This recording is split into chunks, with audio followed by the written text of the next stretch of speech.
general comments on the open space plan. I think it's worth confirming that they actually want to be involved in writing it. The sense that I got was they want to be involved in approving it. Okay, all right. They wanted actually more money to go to consulting so that they didn't have to write it.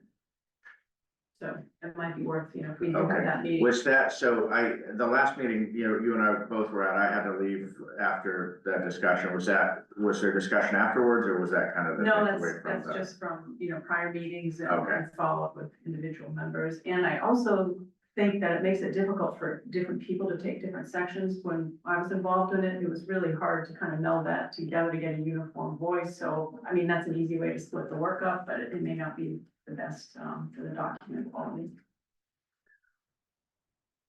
All right, But if we're gonna meet, then we can have that conversation. good. Okay, so we'll schedule a meeting, and one way or the other, we've got to have, a good approach to that, so that we. And including parking rec like at the front instead of like Right. giving them 1 week to do their. Yeah, no, and that, I think the stage is set for that, as you know, they've been, had a couple of briefings on it, and they'll be ready to jump in, but I do think they're, and definitely we want them involved right from the front end, but I think there's a lot less in there, to do with recreation than open space, so. Great. One other follow-up, obviously, we had the planning proof of the crosswalk. So I have invited a proposal from TEC to prepare the bid documents and whatever we're gonna need to initiate a procurement process there, because that's not part of any contract that we have for them, with them now. So we should get that in the next week or two to be able to get that project kind of teed up for put it out to bid this winter. The goal. And there was money in 366 Yes. for that. Yeah. Yeah, there's money in there for construction engineering, construction phase engineering, as well as the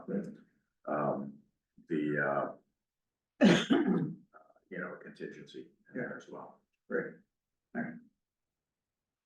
So, yeah, those are obviously there's a lot of follow up with the MVP action grant, but where that's not due till, March or April. There's a longer lead time on that, but those two items are kind of the, more immediate things. And then, obviously Butch and Caitlin, are going forward with tree removal.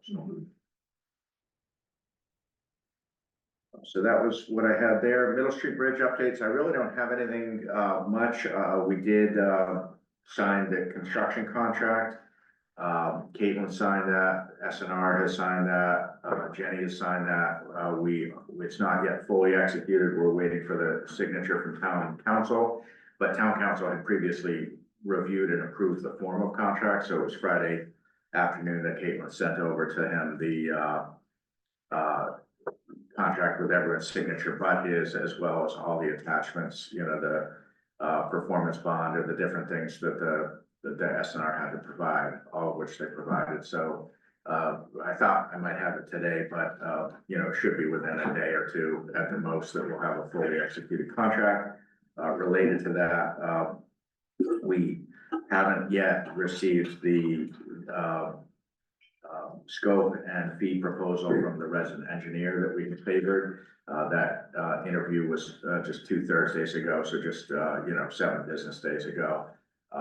I did reach out to John Eric today. I'm sure they haven't gotten anything, because if they had, he would have sent it. But we should get a proposal from the resident engineer firm any day now. So obviously that's kind of a critical path item before we can think about what might be a notice to proceed date for construction. We got to get the resident engineer under contract, and once that happens, they're going to need probably 3 weeks or so to kind of fully get up to speed on the project. And are there any time of year restrictions? There are no time of year restrictions, yeah. And in fact, some of the tree removal actually has to happen in the winter because of the long-eared bat. Yeah. Good.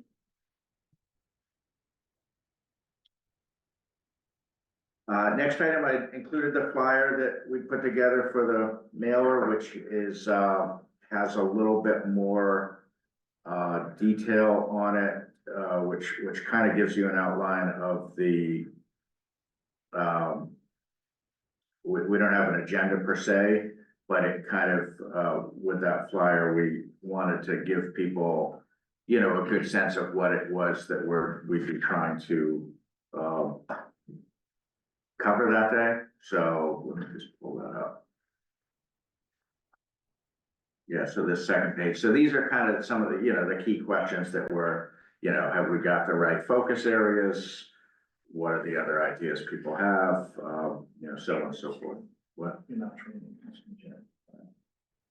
So what's the kind of general approach or overview for this? We don't have it yet, Okay. where we've got a couple of working meetings scheduled with TEC in the next 2 weeks. So I think this, you know, this gives a good overview of what we're hoping to accomplish. Part of it is to significantly increase the public visibility of this initiative, as well as get feedback that your board can take into account on really how, you know, all things we've talked about before, how to prioritize among, you know, the list of potential projects or potential expenses is going to far outstrip what's realistic to undertake in any kind of near-term time horizon. So I think ideally, if one of the takeaways that the, you know, a resident who comes to this comes away, you know, part of it's about frankly managing expectations, you know, that nothing's going to happen overnight, and that to get any single thing done in terms of actual bricks and mortar changes, you know, takes a number of, you know, takes a lot of time and resources. So we also do want to, you know, I don't want to spend a whole ton of time on the whole complete streets, but we need to make people aware of it, because there are going to be instances where we fully expect that the state's starting position, you know, there might be some distance between that and where we're coming from. So, you know, at one of the meetings we had with TEC a couple of weeks ago, you know, we were talking about the town center, and there was discussion of, you know, potential like shared use path that would necessitate removal of on-street parking spaces. I told the consultant that as far as I'm coming from, I think we need to set a policy objective of no loss of parking spaces. Like that should just be, in my opinion, a kind of an absolute parameter for design. So there's going to be a lot of places where there's going to be some kind of idealistic standards that if you were building on a greenfield from the ground up, great, but where you're dealing with developed conditions, yeah, I think we're going to have to give, you know, we'll have to be prepared to pick our battles in terms of where we really want to, you know, assert what we want, because we're going to need some design exceptions from the state on some of these things. So is TEC running this, or is it town staff? I think it's going to be town staff. Yeah, what we don't want is the consultant up there giving an hour-long presentation. That's not, you know, that's not our vision. So. Okay, so do we have a role, or just be there to listen? I'm open to as involved as you'd like to be. You are the roadway commissioners. It's not a road that's under your jurisdiction, it's under the state's, but you are the chief elected official. So I think if I had not envisioned anything where you'd be, you know, formally convening or taking votes, but I would like to frame this as, you know, the select board is going to be, you know, continue to be kind of the driver on the policy direction. And the board needs to hear from residents as much as possible on what their priorities are, and you know, to give you some support on some difficult choices, because you're not going to be able to please everybody, and you might not be able to please anybody. So you know, there's going to be, you know, we know that each of these crossings or potential crossings has a constituency behind it, whether it's a few residents or whether it's a number of residents, and you might have other objective reasons why you would favor one or another as in terms of relative urgency.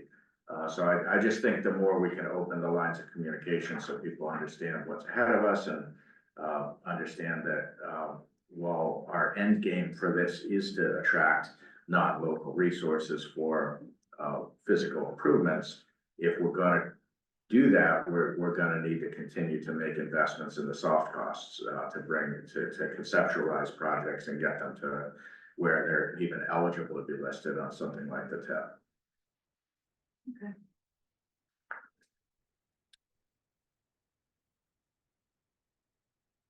I am expecting, significant new work product from TEC, namely a 5-mile corridor plan showing, graphically that list that you saw, maybe a month or so ago. Since we received that list, we've had 2 working meetings with them, each of which was about 2 hours, so very substantive, where we went through each one of those, and that list was a starting point. We definitely gave them a lot of feedback. There were some things they had that we said we didn't think made sense. There were some things they didn't have that we added. So we've been basically, myself, Christine, Butch, Dwyer, primarily have been giving them a lot of good direction, which they're now working to render. So there will be, rolled plans and lots of things for people to look at. Okay. So we're gonna make it as interactive as we can.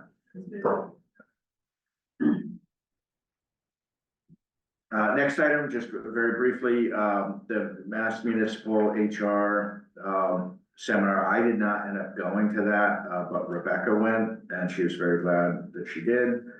She got some good information. I know she sent out a couple of the slide presentations, so those are good references for your review, and maybe that leads to future discussion items or agenda items. I don't have any specific tonight, but she briefed me on it, and there's some very relevant information, including on things like collective bargaining, and it's just good to try to stay current with that. And then the Mass DOR financial forecasting training, Jenny and Rebecca went to that on last Tuesday, and that was kind of coincidental how that came up, because that, we, at that point, when we heard about this, we were already had, correspondence with, I guess, different people within the same office, but they are updating our forecast, just like we had kind of agreed to earlier this fall. And we've provided them a lot of data on that, and we're gonna have a working meeting with them on updating our forecast sometime this month.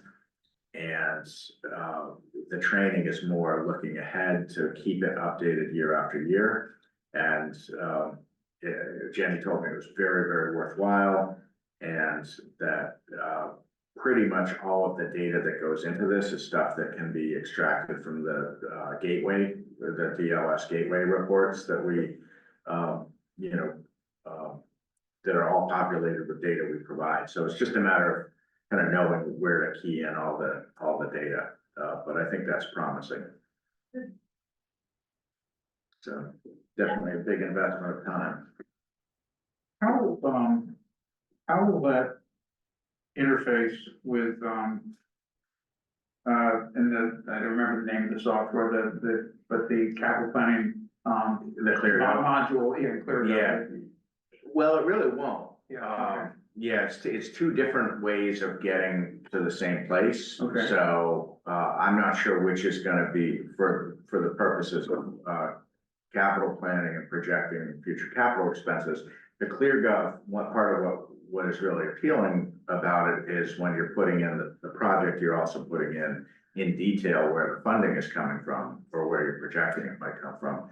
So it once it's fully populated, will provide us the same type of, breakdown of where the money would need to come from, in the future years, just like this would. So, but they don't directly interface. I think the data would be, maybe some commonality between that, but they're completely different platforms. The forecasting is an Excel model. Yeah. So does that create any redundancy or confusion? It could. And They could. effectively much of the same information on 2 different platforms and.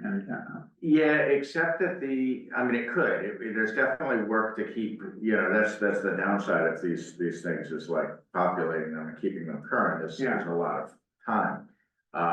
But the ClearGov capital platform is, once it's built out, has got all the detail that is in the capital program with each of those project sheets. The financial forecasting wouldn't have any of that. It would have more like what the amounts you would be projecting from needing from stabilization, or projecting from CPA, or projecting from grants or other, funding sources. It would have those amounts, but it wouldn't have the breakdown of what comprises all of that, because that's not in the forecasting model. So they should be complementary, but there's probably a small amount of redundancy as well.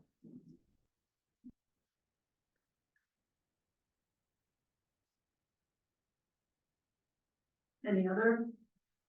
No, I have two meetings tomorrow that are interesting. One is to do with the developer of the Deer Run subdivision, and this issue of the location of the pedestrian easement not exactly aligning with where a trail would logically connect on Sawmill Brook. So Clay set that up for tomorrow. So we're trying to make sure everyone's aware of that. What are we gonna do about that? And then I also have a meeting tomorrow with Steve Boyd from the Harbor Committee. He's really looking to get things going with that committee. So I printed out a bunch of background information just to kind of make sure he knows where we're starting from, and what would be a logical next step. All right, we'll move on to item C, department updates and discussion.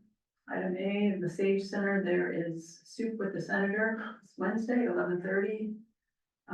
It's a free lunch, but they are asking people to pre-register either by phone or at the COA email address. Lunch and Learn speaker series. The chief assessor is going to talk about the reevaluation process next Thursday, 14th, at 11:30. Let's see, and then the newsletter is in here. Well, any comments or questions from either of you on the Sage Center stuff? That's Tom or the upstairs? Upstairs. Right. The next item is presentation of updated capital improvements program. So I just realized I had forgotten to preload that on this computer, so I don't have anything to put up on the screen. Oh, okay, great. All right. Sounds like it's loaded to the website, so I can pull that up. There have been a couple of changes earlier today that I can kind of touch on.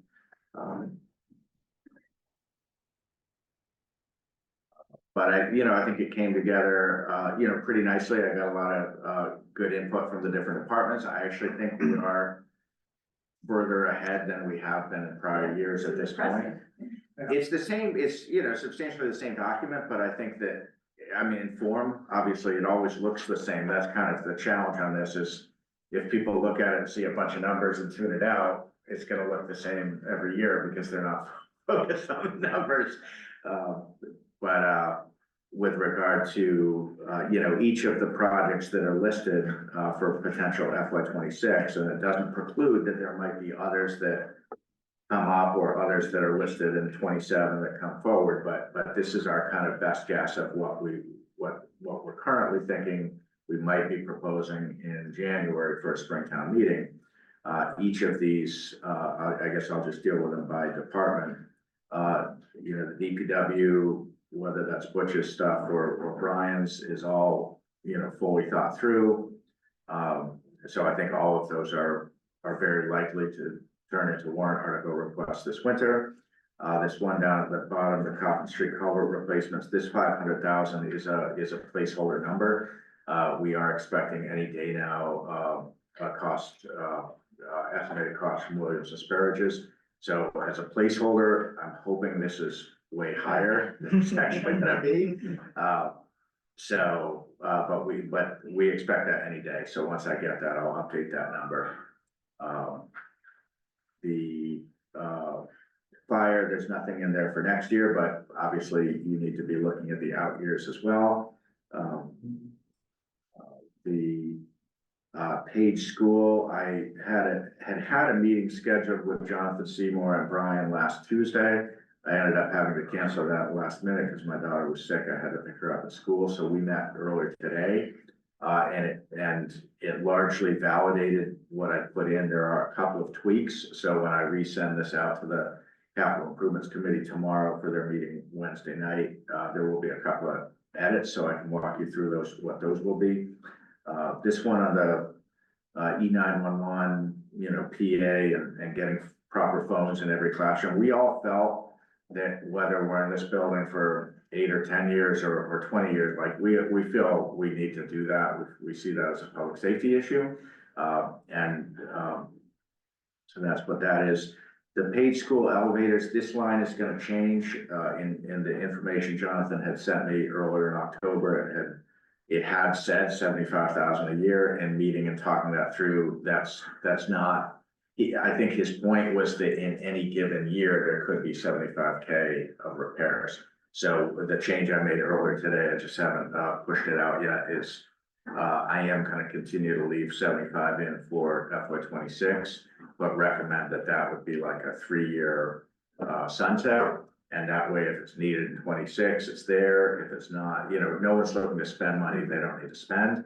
But in any given year, between the two elevators, there could be significant costs. So that I think was his point. So in the updated version, I'm gonna zero out year 28 and FY20, or let's see, 27 and 29. So that would be kind of like, but the point is really to get it on, you know, to make sure that people understand, that the voters understand that as long as we're in that building, those elevators are gonna be a potential cost driver. Where do I get as a reserve fund? If the reserve fund was sufficiently capitalized, you could do that. I would do that with the elevator, because they could both go in the same year, then you're really. But with the reserve fund, it was reduced, I think, to 40,000 last year, and then was it 50 this year? What is it? Something like that. That's not a particularly healthy contingency for an $18 million town budget. So, Are you here for the conservation commission? I am. Upstairs. So this is more exciting, I'm sure. Select board, sorry, gents and ladies, I'm Andy Ware. Upstairs. Go around the corner upstairs. Thank you very much. thank you. Yeah, so that'll change a little bit. I have a question before you move on. Yeah. Item PGE 013, Main Street sidewalk to Church Street. Yep. Why is that associated with the Page School? Wayne and I had put that in a while back. I think there's some retooling, and one of the things is, you know, I'm intending to make a big push in the next 3 months to get this migrated to ClearGov. So that is gonna help reorder some things. We'd put that in years ago. He had been contacted by a resident on, that Page to Church, I think Page to Chase. Maybe it's I supposed think to be because Chase. it was, I think it's actually supposed to be Chase. Yeah, because Church Street would be going the opposite. Yeah. Right, and that was. Yeah, no, that that was was during supposed- Congress. Yeah, that's supposed to be Chase. All right. That's actually supposed to be Chase. And the other thing I would intend to do is, on the DPW ones, better break out the highway ones and the facilities ones, because in practice, the feedback I'm getting is, you know, or the input I'm getting is broken down that way, but this still reflects the kind of consolidated DPW structure. With the Page elevator, is there absent, a major capital project that pushes us over the threshold where we then have to bring everything up to code?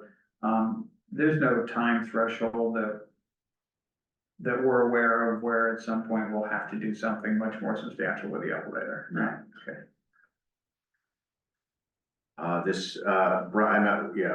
Brian today validated this rear door entry cover enclosures. There's actually a couple of them. I've asked him to send me some photos so I can bulk up the narrative more on that one. But he said that's a good number. And then this gym floor, this was a new one, that wasn't part, so I just put this in last week when I was updating this. That was something Jonathan had sent, earlier in October. And one thing I noticed when I was working on this today is that when I added this at the bottom, I managed to not update the sums at the bottom, so that's another fix I made. So that FY 26 column math isn't correct, because this doesn't include I like that. the comment you made at the beginning, though, somebody looking at this would say, oh, the years are all the same. That's the intention. Yeah, Right. if it's done well, right? Yeah, so that's why I like the comment. Mhm. That should be made at probably a town meeting. We do this to keep it fairly stable on the funding. Yeah, yeah, You know, because to sit here and say, okay, we don't want to spend the money, this, and this becomes sort of foolish at that point. because it's just gonna be. You're trying to even the for you. curve, yeah, it's gonna bump it to next year if you don't do it this year. Yeah, yeah. So, I mean, I'm not saying you spend it like a fool, but Yeah, and this is I, the intention. and I do think like relative to like 2 years ago, especially 2 years ago, there was a real kind of pig in the python. Mhm. Where you could look ahead 2 and 3 years and it was seeing enormous numbers. And that was purely because no one had, had the time to kind of smooth it out. I think this is getting closer to a more, it's not 100% there, but it's much closer to what you're saying of a kind of a smoother, so it's more consistent year after year. Park and Rec, I made one change to this earlier today, not with a dollar impact, but I had been going through all my notes from 4 different meetings Park and Rec had between August and October, and there was one thing that was mentioned. There's no dollar amount, but I wrote up a project sheet for it today, so I'll add that when it goes around, and that's, and the narrative addresses as a long-term potential thing, but that's the idea that has come up at a couple of those meetings that, Wendy, that you were at with regard to the lower fields of pipe stave, and the fact that just because of the topography out there and the groundwater, that they get very, very soggy. So there's the idea that if at some distant future that was somehow regraded or subsurface drainage, that'd be an enormous ticket item. But the comment's been made a couple of times, so I reached out to Doug and he said, yeah, we should at least put that in there, not with an amount, but just that there's some preliminary, just kicking around the idea of, might there be some way to make those fields more playable in the wet seasons? So that's a long-term idea. These 2 items on police, and I really want to commend Butch and Brian and Caitlin. Every number you see here, I've got like quotes, I've got estimates. They've really given me the backup that they're not just like a dartboard. So 190 is a lot of money to deal with the pitched roofs of the public safety building. But Brian did his homework and he talked to a prospective vendor and got quotes and specs and so forth. So when I send around something like this is like an ultra summary document. And then behind that is the kind of summary write-up. Behind that is like a lot of other paper. So as we get into with the capital improvement committee, kind of really digging deep on some of these projects, that's when I'll put together all of that backup and people can really, kick the tires and see if they, make sure people understand the basis of the costs and so forth. And the police cruiser, I did get that number from Dwyer. I did back out and assumed 5,000 in each of the years for a contribution from the police cruiser revolving fund. In any given year, there might be more or less than 5. But that was kind of my methodology, was I took the number he gave me for next year and then just kind of added a couple of thousand each year after that. It's kind of hard to project in the out years, but at least this does capture that there's 4 cruisers that would be on some rotation for replacement. Not necessarily one every year. I put that in because that's generally how it's gone, but we have had years where we've skipped a year, and if a car is in good condition, we're not going to be looking to replace it just because its time is up. We would only want to do that if it was, if it needed it. So is that why you skipped that 1 year before starting rotation again? Yes, it is. That's exactly right. Yeah. Actually, no, I put this, oh, you know what? I put this one out, but I should have actually put it here. this 84,000 Okay, yep. actually should be here, so, Yes, of course, that's exactly what he's doing. yeah. I thought about it, it was late. The Council on Aging, they did, request that the vehicle be removed from the capital program, so the fact that's not here isn't an oversight, that was Mhm. a choice to back that out. So it's still in this spreadsheet, but the row is hidden. This is a new one with the library, and these are very rough numbers, but they're, I have a number of, emails with Fred primarily, but also, Corinne, with the idea of, renovations or reconfigurations for community spaces and rooms. So they really didn't know where to get numbers from, but they did correspond with the state library, authority to get estimates from other, or kind of what have other towns spent on feasibility study type expenses, and that's where the 50,000 came from. It's a very rough number, could be more or less, and a construction cost, this is purely a placeholder. Fred said it could be, $1 million, $1.5 million, could be 800,000. They really don't know because they don't know what they want to do, but there is definitely a recognized need, by the library board for additional, community space and meeting rooms. And then in water, this number will change. This will go up a little bit. This will go to 120 and 1.7 respectively. So I'll send this out tomorrow. You'll have it, but this is the Maple Street. The email that I got from Mark basically said Maple Street, and these were the numbers he gave me. The first one obviously being the engineering, and the second one being construction. But in the same email, he said, or they could do Maple and Maine, and he included different numbers for that. And the way it was written, it wasn't really clear to me, is that two separate projects?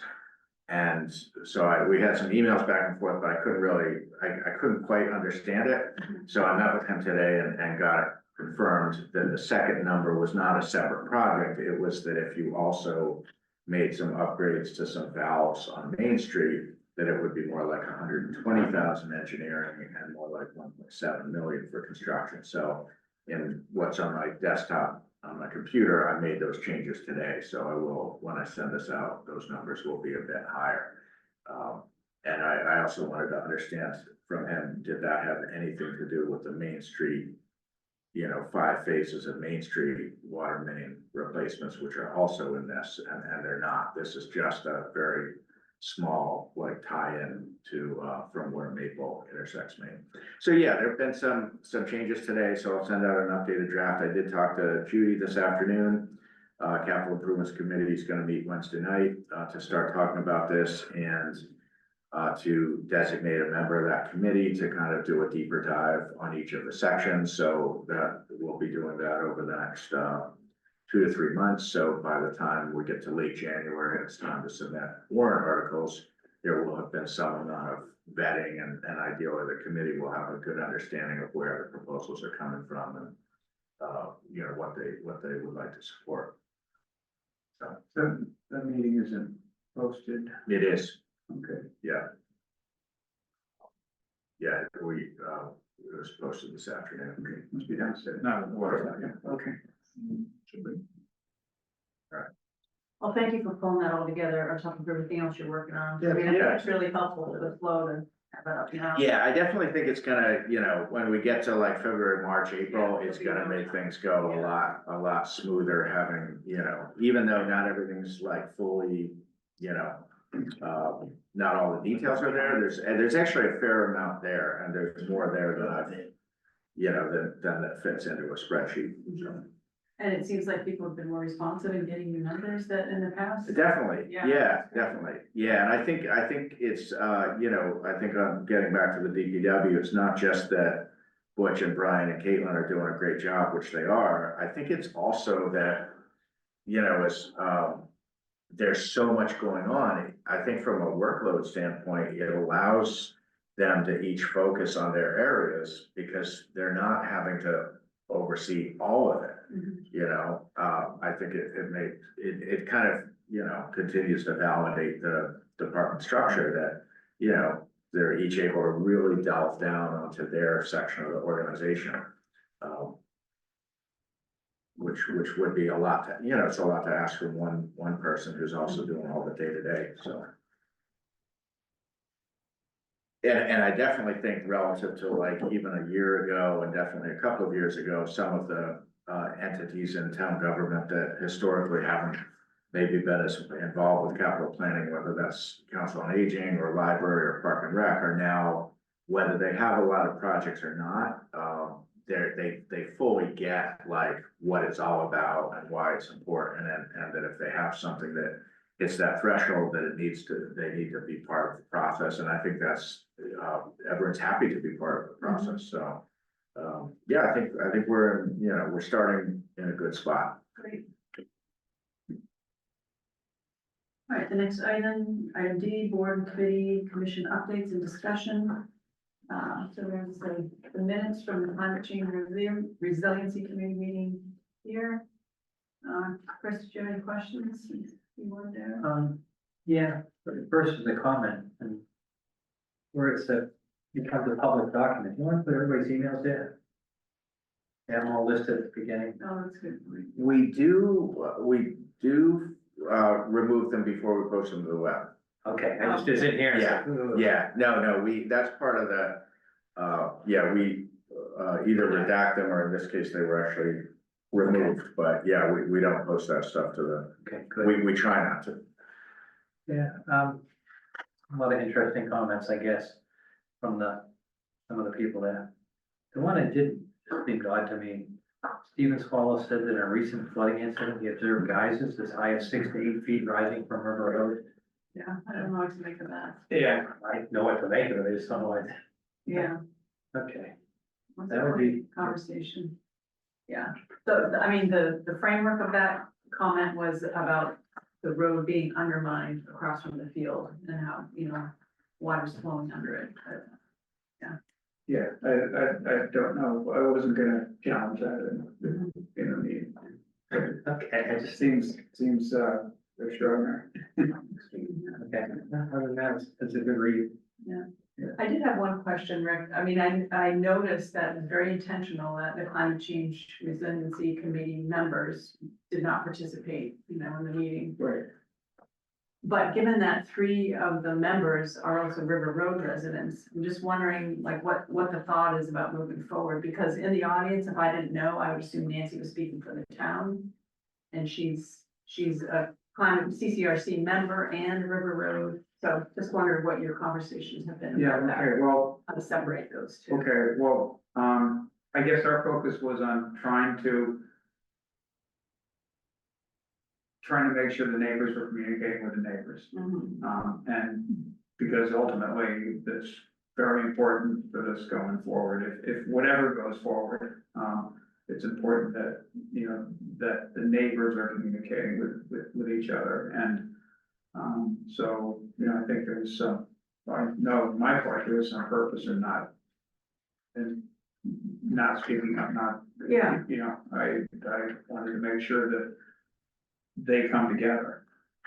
I guess my question is more like going forward, this is not gonna be a town group, right? So it won't have minutes requirements, no open meeting law, but if you have 3 town committee members are also part of the neighborhood group, it just seems murky, I don't know.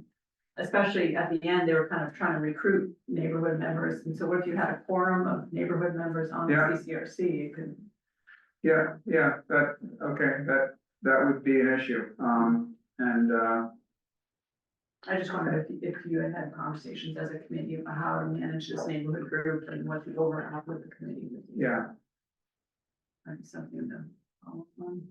okay, But my question, I guess, and maybe I'm appropriate, if you take out the 2 attendees on Coffin Street, because I know that's attached to River Road, but if River Road was theoretically gone, they can still access Coffin Street. Yeah. So they have less of a impact and less of a risk.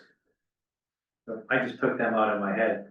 So basically you only had 7 residents out of Right. 40. That to me seems, if I'm living on River Road, I gotta go, this is a real issue. yeah, I don't know how to explain that. Okay. You know, do what you can to get people involved. Yeah, I mean, I think the meeting's a good start. I'm disappointed that, I am too, but that's. what do you do? I know. I mean, I know, but, you know, name the meeting, name the event where that isn't the case, you know? It's only what affects you. Right, yeah. Well, it's a pretty significant one, I mean, the 113 corridor, we'll get some people. But I'm not gonna lose my house if you don't move a crosswalk. If we don't fix River Road, they can lose the investment in their houses. Right, yeah. That's a significant issue to have the opportunity to address and prevent now. So if anybody's watching, I think they might wanna start participating in the process a little more. I think once the alternatives analysis is done, we have real numbers to talk about and real alternatives. Yeah. Hopefully that will engage more people. I hope so. It was interesting to me on the update on, or looking at the grant statement of interest, how there was that blurb at the front about if you are not a MBTA community, then you would be eligible. Did I mention that to you? Yeah. So I think it's just, this is another example of, Right, you know, how it could impact it. yeah. Okay, action items, we've done A. Item B, request for authorization to apply for a 911 training day. And Mike is not planning to be here, right? No. Yeah, okay. So he did email me today and just say that this was training for, you know, a current dispatcher as well as future ones. Do either of you have any questions on this? No, it's the thing I did like was it includes the personnel costs for backfilling the employees when they're gone. Which would have been my only question, so.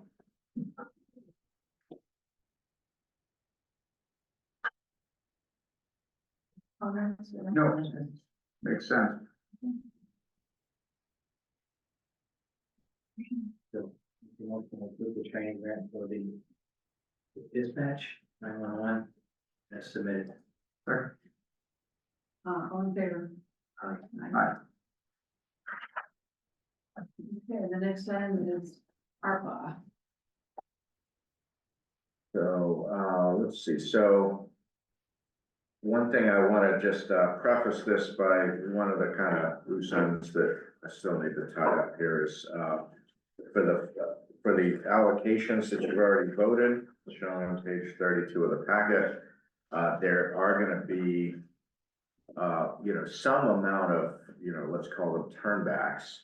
I know, for instance, on the HVAC for the Sage Center, you know, I think Brian's gonna bring that in much less than 55, so I know I put it on tonight's agenda as kind of the final, but it's not actually the final. So I'll be working with the, kind of project managers for each of those for which there remain unexpended funds to make sure that we have an accurate accounting of what may have been appropriated, but isn't gonna be needed, such as for the paid school HVAC, where I think there's gonna be some amount in the back. Now that project is complete, right? No, Oh, the page, HVAC, no, yeah, no, I thought we had closed on that already. no, you might be thinking that, oh, did I say page? Yeah. I said page page HVAC is closed out, I meant Sage. Hey, say, Rage, come on. No, you were talking about Sage, and then Chris asked about Page. Page is closed out, okay, all right.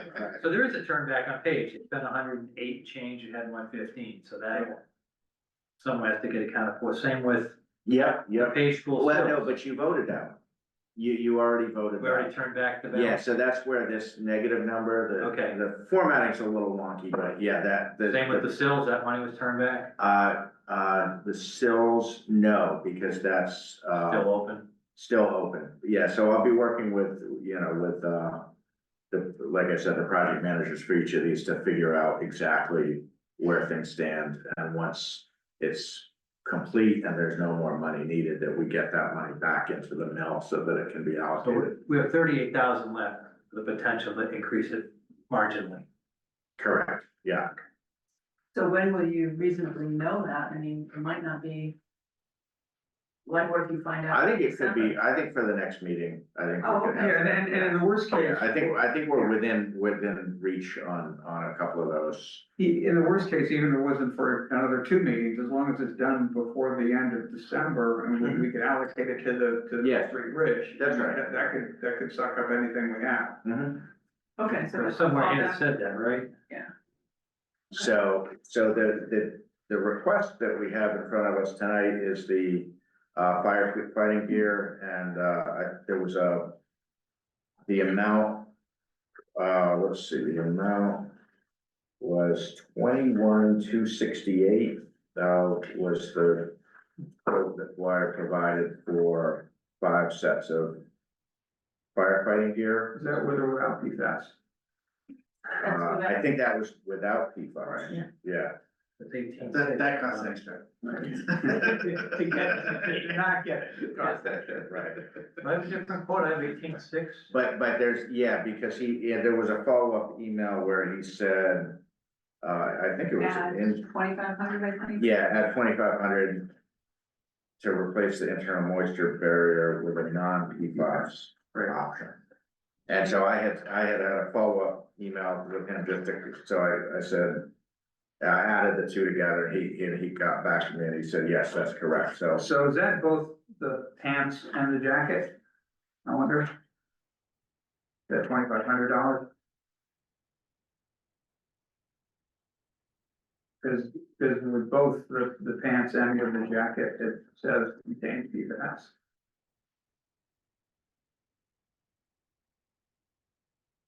Well, the first item, it says free fast, which I assume means no PFAS. For the jacket, yeah. Oh, that's interesting. Then where is it down below? Oh, It that's, says it says free PFAS fast in that. jacket moisture barrier cross tech black contains PFAS chemicals. The second item down, I Yeah. didn't notice the free fast. That is interesting. So I wonder if those are two options. Well, they both have that second item that says contains PFAS. Right. The first one doesn't. No. No, it does. If, the first one on page 35? Yeah, what Wendy was referring to is above that. It says Item, free fast. No, the right, first the next item there item says below. free fast. Yeah, the next item down. Right, says contains PFAS, and then in the pants, it also says contains PFAS, but Wendy was saying that free fast. I would think it's not. There's no PFAS. Tongue twister, all right? Yes, I PFAS don't know free. why there's two different jackets. Right. That's the question. Well, one just says a moisture barrier. GXT 3.0 jacket moisture barrier, Prospect Black contains PFAS chemicals. It's a little confusing. All right, I Yeah. guess we need some clarification. on Yeah, why don't we table this one, bring it back at the next meeting and I'll ask, and I'm sure Dwyer would have been happy to be here. I Oh, didn't yeah. ask him to attend, so. Yeah. So let's bring this back and I'll invite him and I will work with Jenny and with Brian and others to really pin down for this other summary sheet, exactly what's been allocated and not used, so that we'll try to get you a true number of what in fact is unallocated. So And you is put this, up, sorry, is this proposal the only one you received? I know you asked all departments. It is, yeah, and I did, through Rebecca, I did get, she did follow up with Butch and Brian last week, and neither of them had something that they were Okay. proposing, so. I did think, when we get later tonight, if we decide to go forward with the, retirement actuarial study, that might be, ARPA could be a source for that, if you wanna do that. What about the clear gov? Have you already paid for that? We probably have paid for that. Okay. Yeah, I'm sure cause they invoiced in September. Okay. I think the other thing was if we wanted to do that, 3D viewer page school for 10 grand. You weren't very enthusiastic about that. Man. I'm just saying, if there's any intention, we've Yeah. got the opportunity. Well, I think having the Middle Street Bridge as a fallback is good. You can just put anything extra into there. I mean, unless you really want to consider It's just a note here somewhere about it, I saw it. I think the minute said you and I were ambivalent about it. Yeah. You changed your ambivalence? I've changed nothing other than saying if anybody's interested, the money is available. Hmm. That's all I'm saying. Okay. All right, so I'm not even sure Chief Dwyer has to come to the meeting, if you Okay. can just clarify the proposal. And maybe Okay. two separate proposals, one with and one without PFAS, or, Good, yeah. okay. We've completed. And also, I'll emphasize with him that, you know, we really want it kind of down to the penny. Yeah, And with any of these, I think, you know, we're now down to where, you know, we wanna make sure we're exactly down to exactly what it's gonna cost. Yeah. So. I mean. Yeah, so it'd be good. And actually, even, I mean, I'm looking at the federal single audit, you know, 5,000 was definitely the price that Roselli quoted us back in the spring, Mhm. but we haven't gotten an invoice, so I don't, you know, it's worth on that one as well, like, is it 5,000, is it 5,200, is it 4,800, like, exactly what, because we don't want to leave any money on the table. Are we in agreement that we should go on PFAS if possible? Yeah. I think it makes sense. All right, then you can Because, just get a quote with Okay. PFAS, yeah, Yeah. right? yeah, Another question, rather than the Middle Street Bridge, it came in way under budget already, so that number's gonna reduce. Mhm. well. I mean, there's contingency and we. We run through a million contingencies of the real. Obviously, we hope we don't. You've got a contract, they own it to a certain point, you'll get incremental change orders, I'm sure. But they own documents, that's why you pay hundreds of thousands of dollars for documents. My question is, if you got 40,000 left, would it be wise to go back to your capital improvements and instead of waiting till spring, buy one of those pieces of equipment now? And you reduce your number in the spring, I'm thinking, rather than push it all to the bridge, which is fully funded with an excess. Mhm. Is there a reasonable capital, like a police cruiser maybe, or? I'd rather throw it in more ash trees, to be honest. You, Well, it's gotta get paid, so why not use it for something that's not gonna stink?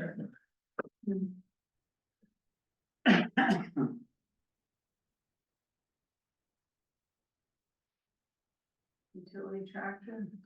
That's, I mean, and I there don't are know, options there. pull that together and, you know, short order. the quote. Good, they've already got the quotes. Yeah, Okay. I mean, when you see a number like this, you know, Yeah, it's not. yeah, there was yeah. paperwork associated, I saw he had the pictures of it and Yep, everything from the deal, so he could sit there and go, yeah, go. you know, how long the quote is valid. yeah, probably not until April, so. If it does go forward in April, I would think we'd adjust that up to Mhm. account for any cost. or So I'm saying, if we end up with $45,000, that might be a real good place to use it and get it taken Yeah. care of and pull it right off of the plan. Yeah, yeah. All right. Anything else on this item? All right, item E. This is on the, Merrimack Valley Public Health Alliance IMA. So I reached out to Newburyport, and spoke with Andrew Levine, the mayor's chief of staff, just to find out why Newburyport dropped out. And he told me that the administration was in favor of it, but the, Board of Health, and particularly the health director, were not, because they felt like it would create more work for the health director. And so, because both entities have to be in support of it, that's why they decided to drop out. So, just wanted to pass that along. The whole I thing was kind of hoping that we'd get some feedback from our Board of Health. Yeah, I spoke with, In terms of exactly how they expect the town to benefit from it. I did follow up with, our health agent, and the bottom line is he feels like, and I assume the board, that this is part of being a good neighbor. But he conceded that West Newbury would not benefit, you know, extensively from this arrangement. It's really geared towards like, towns or cities that are struggling to get their health services up to par, which we are not, obviously. So, yeah, he thinks we should do it because it'd be like playing nice with our neighbors, but I don't see a big benefit. I don't think you have, I mean, it seemed to me that the whole thing started back when COVID hit. Yeah. And it's taken this long to get it implemented, and I'm not sure how, you know, we could have another COVID, I'm not saying that, but there's so many issues with it, and we don't get a price, I mean, it's a 25-year commitment, basically. After 3 years, you're gonna potentially, if they don't find more grants, start to pay. To me, I said, explain the costs and the payments, because it's kind of squishy, the whole thing. You know, until the grants are expended, there'll be no cost, but then when they're expended, you're gonna have to fund it. And if there's a permanent position associated with it. Oh, yeah. And I'm not even sure if there's not one or two positions, the way it reads, it's kind of weird. Oh, I didn't see that. I think you're right. Actually, there was a position posted on Friday. One of them goes under Board of Health currently, and then a new position gets established. I think there's like, I'm not sure there's not 2 full, is it, a position and a half or something, it's, Mhm. so. And then it talks about if you withdraw, any outstanding unpaid financial obligations will be presented to you. So we don't even know what that number could be. So why are you gonna sign into something that you have no idea what the exit strategy is? So without a compelling presentation or reason, and being skeptical, I just don't understand it. Yeah, I don't see a compelling reason. Yeah, I'd really like to hear, you know, specific reasons why we ought to participate. I did meet briefly with Paul this afternoon, and you know, similar feedback he had provided to Wendy last week. And you know, I did express to him that the request before the board tonight is simply whether to authorize joint legal representation, is not whether to sign the IMA.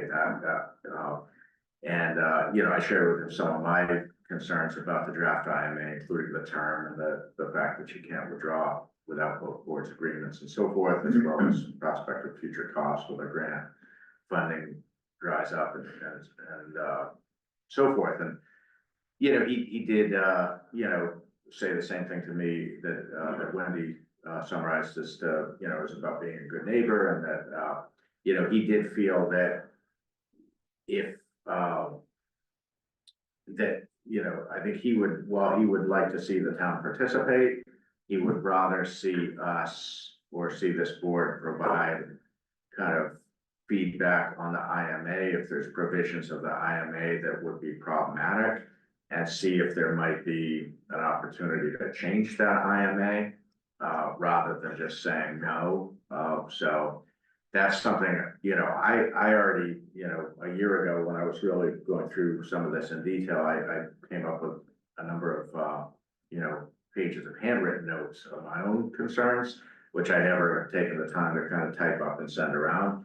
I'd be happy, it wouldn't take long to do that, just to say, like, just so there's some record of like what our concerns are. But when this thing first came up about 2 years ago, or more than that at this point, you know, we didn't have the IMA. That came like way later, and that's where a lot of my concerns come from, are provisions in that agreement. So I just wanted to kind of summarize the conversation I had with Paul. I'm just not sure, I mean, I don't want you to spend any more time on it or try to revise the IMA if we're not fundamentally in favor of. Yeah, you're right about that, yeah. I mean, is this something we want to consider to withdraw from the agreement? I mean, we have stated an intention to participate, is that correct, Angus? I signed something, Yeah. you did not Okay, say that. so we have to formally withdraw from that, or? I think we would, yeah, and at the time I signed that, as I think we talked about last time, it was, you know, it was before we had Right. any real information in front of us, so, you know. Yeah, it's funny, you know, the decisions, you know, are by majority vote of the communities that are involved, and I guess, I don't know, it's not clear to me what we're really committing to, what we're gonna get from it, and how difficult it would be to not get sucked along because you weren't in the majority. I mean, that's always the case in anything where a majority vote is concerned, but in this case, we don't know what we're getting into.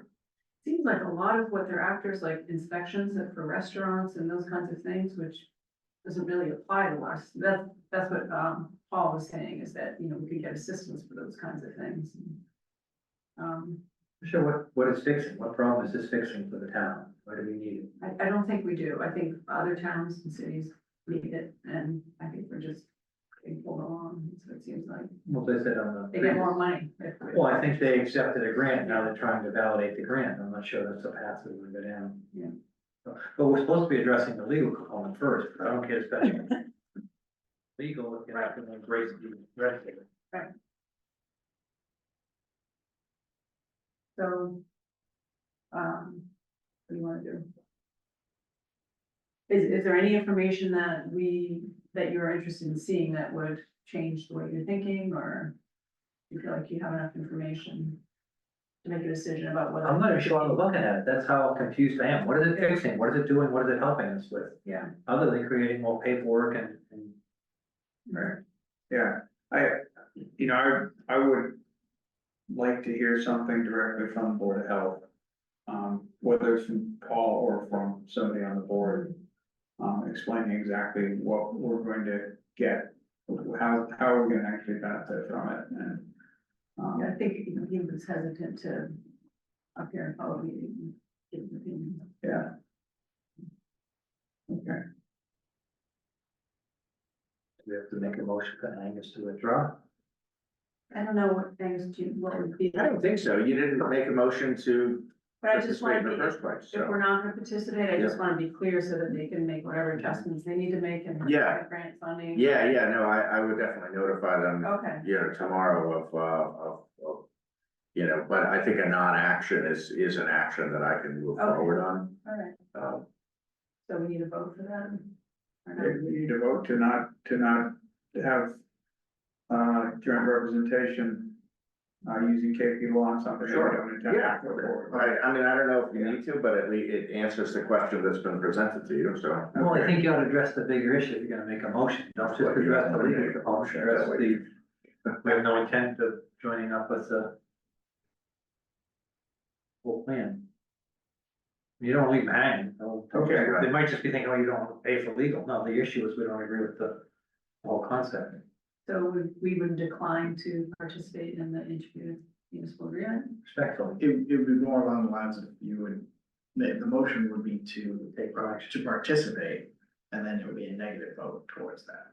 As opposed to a negative motion. Oh, got it, all right. Okay. okay, so double negative, Jim, is that what you, I've seen these ballot questions. Positive motion, negative action on the positive motion. It's, blame Roberts, right, Robert Schultz. Yeah. All right, do either of you understand what kind of? Yeah, no, I understand what you're saying, so I move that we,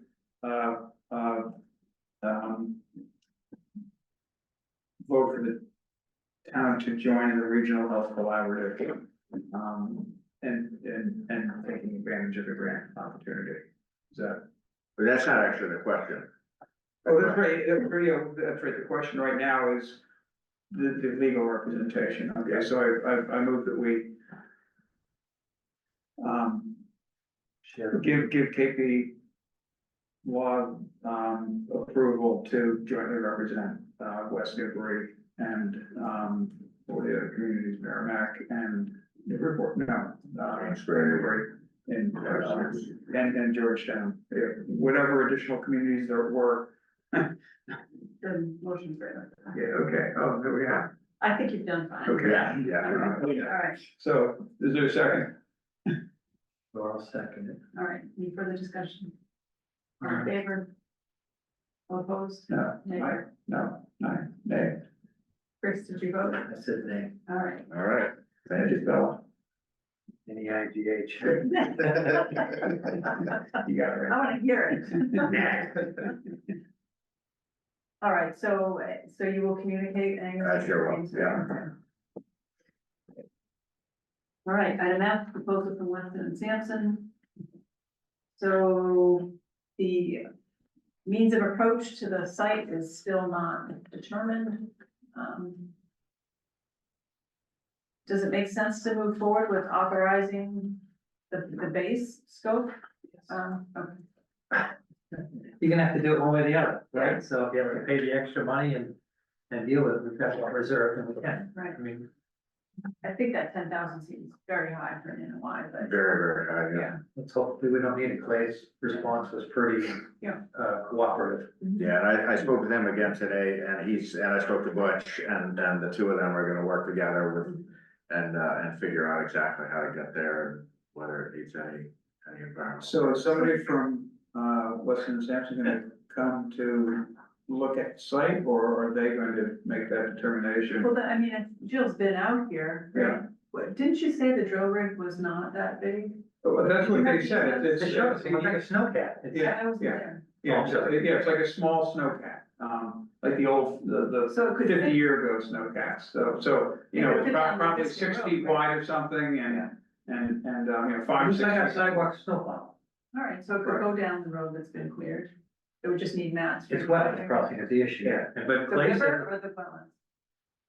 the stream crossing. Yeah, okay. Talks about the wetland crossing with Yeah. use of mats, so Yeah. it would be limited, so, I mean, Clay's letter is, Whereas right now it'd be a dryland crossing.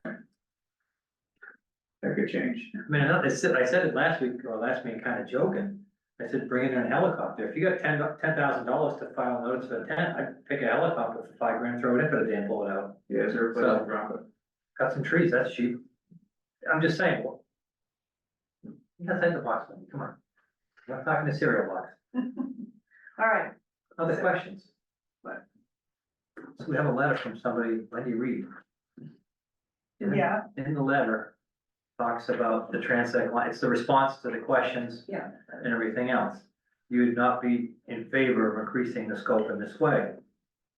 And I expect that the water department's gonna begin tonight, my question would be, they could fund that if they decided they wanted to do it. And they still have that opportunity, all I'm saying is, once these people are out there drilling the wells, if the water department says, hey, we got $5 grand, it's gonna be a lot cheaper out there. They wanna go to bedrock, or they wanna drill a distant well, I think they should be given that opportunity. So there's that, and I think it should be asked and confirmed in writing so that we don't have later on down the road, we never heard about this, Mhm. which could be a That's, problem. that's an idea. And I would get a quote from Weston and Sampson, just ask them, what if we want to go down to the bedrock, what if we want to drill another well? I'd rather answer those questions now Yeah. and get the Well, numbers. the other thing, from what Weston and Sampson said is that it seems clear that, or what seems to me clear, that there's no guarantee that they can get to bedrock, because if they hit Mhm. if they hit refusal somewhere before they get to bed, you know, they might hit refusal at, 38 feet, 39 feet, they might hit a, boulder or something, and that's that. Right, but I'm just out of a courtesy to the water department, they want these questions answered. Well, it's not the water department, it was one water commissioner, and I suggested they meet ahead of this meeting so that we could, discuss it, and they have not, so. So should I just reply to that particular commissioner and say, if this is something you're interested in, let me know? I don't wanna have Weston Sampson give them a quote if it's not something that the entire board is interested in, it's just making work for them. It take about 10 minutes to get them a quote. Well, still, why? Why? Because it satisfies the request and it takes care of There's everything. no formal request, this is one commissioner who's not. It's still got, right, Yeah, and he actually, said, and speaking for myself, right. Yeah. So how about if I reach out to him and say, if this is something the board is interested in, let me know and we'll get a quote. That seemed like a reasonable way to. yeah, Maybe, there was confusion on an issue recently that everybody's memory faded on, and I don't want that to happen again, which is why I think it should be addressed and documented.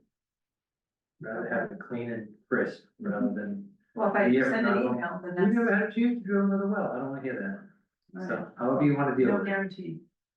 All right, does that sound good to you? yeah, that sounds fine. Okay. Does it make sense to point to them that they can draw their own conclusions as to probable cost based on, the apparent connection between lineal footage and cost in the quote? They're very, somewhere here, there was a way to. Which at Weston and Sampson, 5 minutes could give you an ad alternate, we'll do a well down to somebody Right, paid for this. Right. And I mean, they probably have a template already done for that. It takes them time to do stuff and they're not gonna pay for it, so I don't wanna take advantage of It's that. in the overhead, this. Break it up. Yeah. All right. All right, do we have make a motion on this? Make a motion to accept Weston and Sampson's proposal, not to exceed sum. Including the permitting? Just clarify. If necessary. Okay, I'll second, but yeah, my question is why are we including permitting? Because it sounded like Clay was reasonably confident that, No, he was not confident, he's gonna work on it, but Why? Because If there's a like to move crossing- it forward, we have the funds available Yeah. and we can deal with the pricing, just a not to exceed stuff. there might still be an NOI. But if you're crossing a stream, I think it's not the same as throwing that over a wetland, you know. Well, to Rick's point, there's no water up there, and it might be, or not, we don't know. we'll be in the next week. Okay, any further discussion? So I would just note, I know you all know this, but just for the record, so the proposal that you're acting on is not the one in the packet, it's the one that's slightly different that was sent out today. Yeah. Which has the time and materials for the not to exceed, which is what That's you what I'm said. saying, yeah. So, but just so that people who might be looking at the packet, it's slightly different from what's in the packet. All right, all in favor? All right, All right, proposal from KMS Actuaries, operating 10% contribution for retiree health insurance. So, this arose from the, kind of sticker shock that we had with regard to the, cost increase for the retirees' health insurance, so, and this may, may have been, I should have put this maybe as a discussion item rather than a proposal, because it might be, too soon.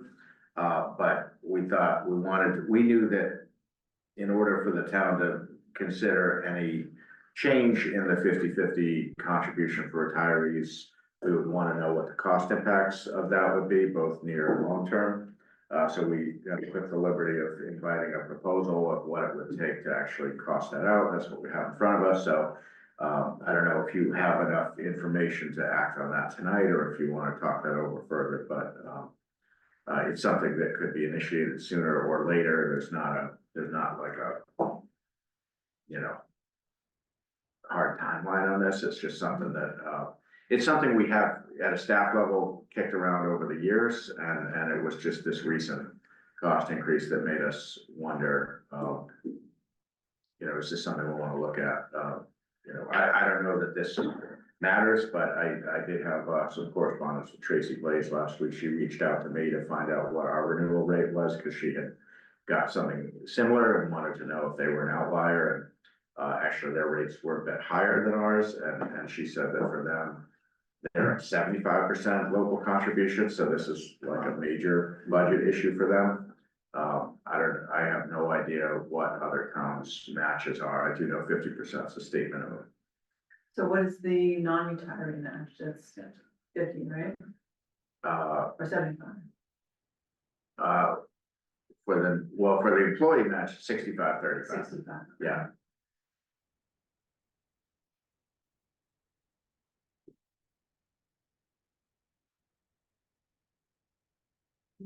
Questions or thoughts from? No, I'm trying to evaluate compared to, non-retirees also, and then obviously after looking at the police and the dispatchers contract, they have the right, if we change anything and they don't have it, they have the right to, so you just have to be careful. right. So they're at 65, we're okay still. Has it been a request for this, or is just a proactive? No, and, I mean, I remember a couple of years ago, at one point, we had a retiree stop in, just kind of, I don't remember their name, but, someone came in and asked about it, and I remember explaining that, it's, that it's not something we can just change, but that was a single conversation a few years ago, so it's not something anyone's requested more recently. Any idea how many retirees this impacts? Yes, there are a total of, I believe, 29 retirees and a total of 38 plan participants, so 9 spouses. Not a small number. And so, I'm not familiar with, how this plan, how that works with, the, public health insurance, Medicaid, or? Medicare. Yeah, Are these retirees eligible for alternate plans, or is it that this plan is more attractive for them? so it is a Medicare plan, it's a Medix, it's affiliated with Medicare, but that's something that, gets kind of over my head. Okay. But Jenny or Caitlin could, I definitely think, you know, I don't wanna Being- rush being into somebody this. who's currently on Medicare and gets, and, you know, buys insurance, I actually get it through Pentucket Regional School District, because that's where my wife worked, you know, there are numerous other plans that one could choose to participate in, that are, you know, soliciting, you know, I still get solicitations every year or during this period, because this is the sign up time of year. But, it will almost never make, I can't imagine it would make sense for somebody to opt for a plan where there wasn't, an employer subsidy. Mhm. Well, also Kentucky, I believe, pays 75%. Yeah, they do, yeah. So that's why it's favorable to stay. But even then, even if you're getting 50% as opposed to paying their full. Yeah. I mean, I haven't compared the other plan costs because it was clearly, you know, I looked at one or two and it was clearly a non-starter.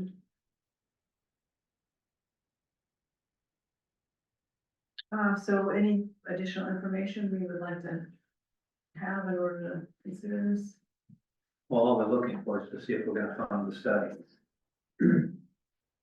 Right, but if we're not in favor of it, then why spend money on the study? I mean, do we want the What's your study? opinion on it? I don't know. I don't know, I mean, I hate If it's- saying no, I just don't. yeah, if there hasn't been like a groundswell of, concern or. Well, people are probably just absorbing it at this Yeah. point. If, you know, when was the letter dated again? I think it was early last week, it was, Yeah. that it hit the mail, Yeah, October 23rd. okay, 2 weeks ago. And so how would this study be funded then? Well, I don't have a funding source, Okay. yeah. I'm gonna regret it when I have this going. Mhm. Yeah, well, you wouldn't want to use ARPA for something that was a annual expense. No, just. Well, no, just for the study. Yeah, I was just, for the study, right, yeah. No, I Wanna do the study? don't know. Yeah. I feel like a Grinch saying no, but No, I actually think we're gonna do it personally, but. the study. Yeah, we should do the study and then make a decision based on what the cost would be to the town, Okay, seems to me. are you fine with that, Chris? Yeah, I mean, I would think pencil and paper, you could do the numbers real quick on your own, but, I mean, So seems like I a just lot, wanna see the scope of the study. you get, 38 people, if it's whatever, 20, $30 a month. 1,000 a month, 12 grand a year. And so we're looking at 55, 60, 65, three different Mhm. things. So you wanna do the study for free? No, I'll do it for 2,200, say for $50.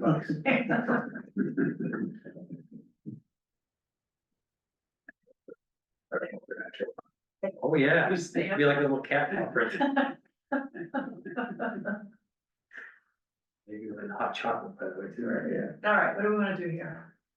Okay, We can, you know, if, we can bring it back, Well, I- if there's questions. I think we just need to like make this. no, I hate bringing stuff back. Okay, I'm willing to say, I would agree with pay the 2250 to have it. I'm not saying I endorse the plan, But just let's to see have what the we get numbers. into, yeah. Yeah. Maybe we can do an increment in between, you know, I look at the whole number, but. If it's helpful, if it helps you people. Yeah, Take a well, so look. there's three different, Right. 55, 60, and 65, I know. right? Okay. Yeah. So, but we need a funding source though, right? ARPA. That makes sense? yeah, that makes Make a sense to me, motion to- yeah, if we're gonna do it, I think ARPA makes more sense than some kind of reserve fund transfer, which is, you Right. know, kind of a headache. Make a Which motion. would cost us $22.50. $2,250 for support the study. All right. Did you hear? Second. All right, all in favor? Aye. Okay. Thank you. Select board meeting minutes. Any questions on the first set from July 25th?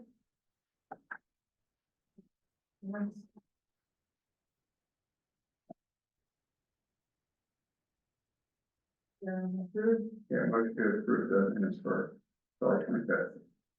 Second. All in favor? Aye.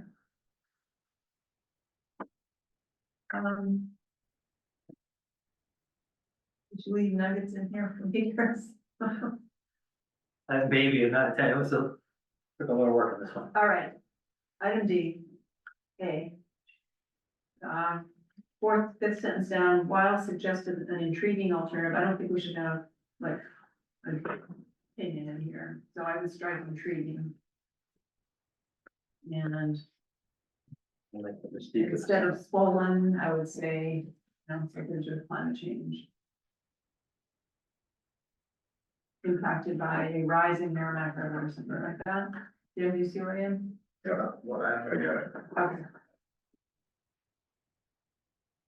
Under, I'll just keep going, Rick, if you have something. No, go All right. for it.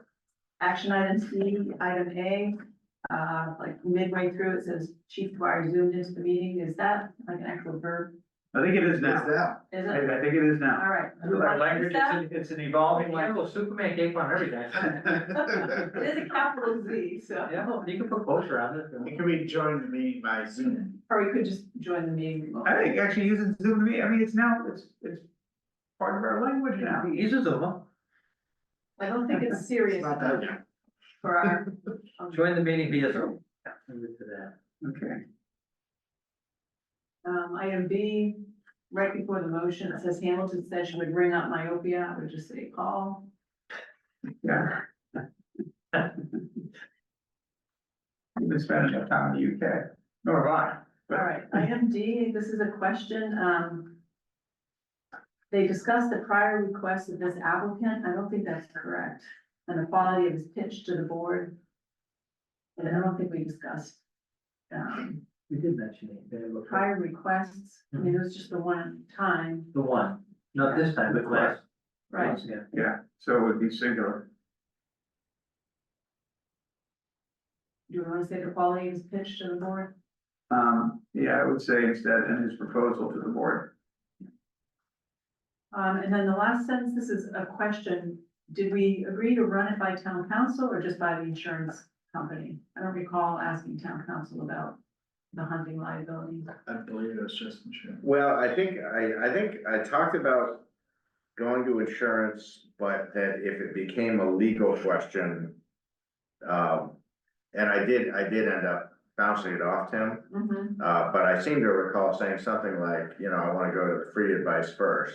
Yeah. But if the insurance leads to a legal question, I probably did say something about that. The way this reads, you went to town council first and then also opted to talk to insurance, so it's just the reverse. I Oh, guess. Yeah, I kinda guess I would have thought that, so I don't remember, I guess, because I would have, based on recollection, I would have thought that you had some loose some brief conversation with him. I'm probably Yeah. wrong. I did, I can't remember if it was before or after this, I think it was after this meeting. Okay. Cause I hadn't contacted him about it until it became Okay. clear that it was gonna be a bigger question.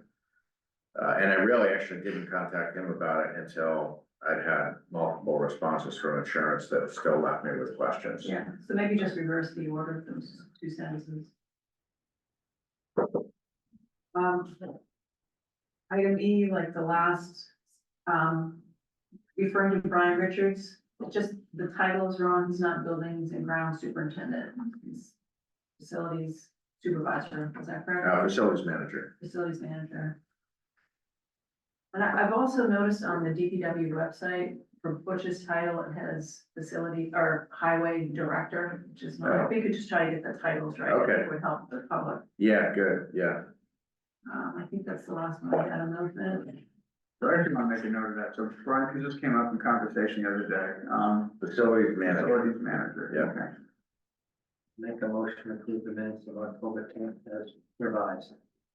In favor? Aye. All right, general discussion item, A, water indirect costs.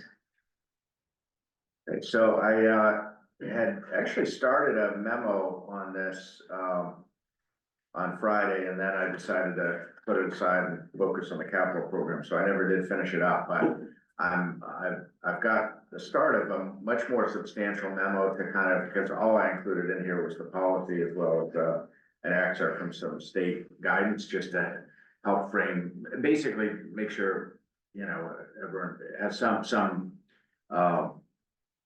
framework of what are indirect costs and that they are specifically, you know, not only authorized, but they're really important, to the whole concept of enterprise, fund and an enterprise, account being financially independent of the town, with any subsidy to the enterprise fund basically being intentional, whether that's in the form of the general fund choosing to take on costs of an enterprise fund or whether it's through indirect costs. So I included that as a really framework. What I had started to do and just didn't get done for this packet is really a memo that walks through in more detail what, you know, how we go about implementing this policy, which is really similar to what's set out here, but I'll speak to that in a little more detail in a minute.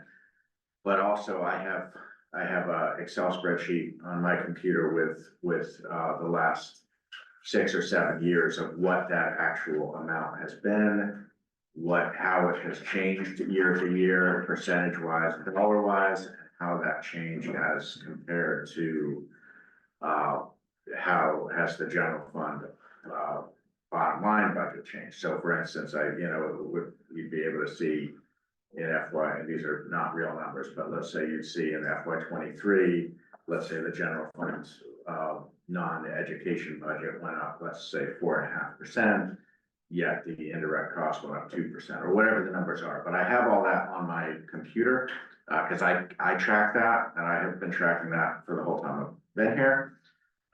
And I had started to put that into like really more of like it was turning into more of a report than a memo. So I decided to kind of tie it up, finish, as I said, I'll come back to that at a future date and look at tonight really as more just framing the discussion and just kind of getting everyone kind of on the same page in terms of what are indirect costs, because it's not something this board really ever talks about. And going back to the 2019 when this policy was adopted, this was one of 19 policies that was part of the community compact grant that preceded my tenure from 2018. And it was one that we prioritized getting done in the first round of, financial policies, because it was something that we actually do and the town had actually done for many years. And I actually pulled up the source document from this policy that's up on the screen. So the source that came from Mass Department of Revenue actually lays out 4 different ways to calculate indirect costs. This one that you see here being one of the 4. And it was like, you can do it this or this or this or this. And so when we got their policy back in 2018, which was basically a template for us to then customize and adopt, I worked with the then, finance, the then town accountant, which was Lori, and with Mike Goutet, and this one that we adopted was very close. It was basically what the town had been doing. So we said, no need to reinvent the wheel. It's a legitimate, recognized way of doing it. So that was the policy we adopted, and that's what you see. But I think it's if we're talking about it, kind of it's probably good for you to understand there's multiple ways that are legally defensible to do indirect costs. We chose a policy at that time to kind of codify what the town had long been doing without a written policy. But that's something that even preceded Jenny's tenure. So last week I gave her a copy of the original policy, which has all 4. So if we really wanted to like pull back the onion, there are different ways to do it. Well, I think we should consider that. It probably is. I didn't want to, I didn't want to put, and also honestly, I was looking to tie up the packet, so I should. Yeah. That was my reality Friday, is I wanted to get this done so I could move on with that. But yeah, I figured you might want to understand, well, what are the different ways and do we think this is the best way? Well, I Because think the method itself may be fine, but how do you track that? I mean, to actually track the number of hours you spend, I think, really challenging. Yeah, so let me now just walk through a couple of things and then I'll come back to that point. So on this policy, and I started to write this in memo, but I didn't. So this is not exactly how we do it, because some of these things, namely the top four, are things which it says you can build into indirect costs, but that's not how we do that here. The benefits, namely the health insurance, that is, we take our health insurance estimates that we get from, when we get the rates from Maya every February, we break down our census of headcount based on general fund and water, and I send an amount to the water department based on their headcount and their plan selection, and that becomes a direct cost that they build into their budget and they pay their share of that invoice. So that is not, we don't treat that as an indirect cost. Same with pensions. We get a breakdown from Essex Retirement every year of, based on that, assessment we get, what amount of that was water and what was general fund. They do like a breakdown. They typically don't send it to us until over the summer. We usually get that in like July, but we have with pension, it's funny because we get the invoice and you have a prompt pay discount that you get, I think 3% off, which is a significant amount of money if you pay it by July 31st. And so every year there's this scramble because we can't, in order to allocate it properly between general and water, we need to know the breakdown, but they never send that to us with the bill. That's something we have to hound them to get it. So sometimes what we do is we'll pay the full amount of the general fund. And then once we get that breakdown, do a journal entry to apportion the right amount to water. But the point is, we don't treat pensions as an indirect cost. That's a direct expense that water pays directly. Same with vehicle and property insurance.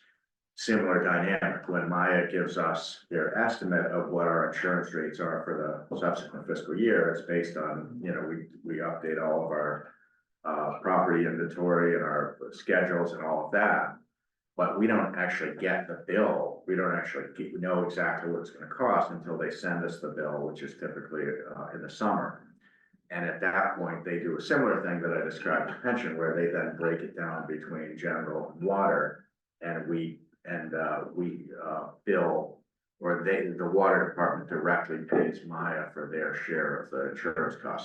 So just from a housekeeping standpoint, as I look at this now, almost 6 years after it was adopted, or 5 years, over 5 years, I think there are some tweaks we would want to make to this to actually have it reflect exactly how we do it, because it's close, but it's not exactly how we do it. So legal would be the same, right? It's not an indirect cost. We should be charging them for the legal. Well, so that's one where that is built into the formula. Oh, it is. Yeah, as an indirect cost, and but that's something that I think we ought to revisit.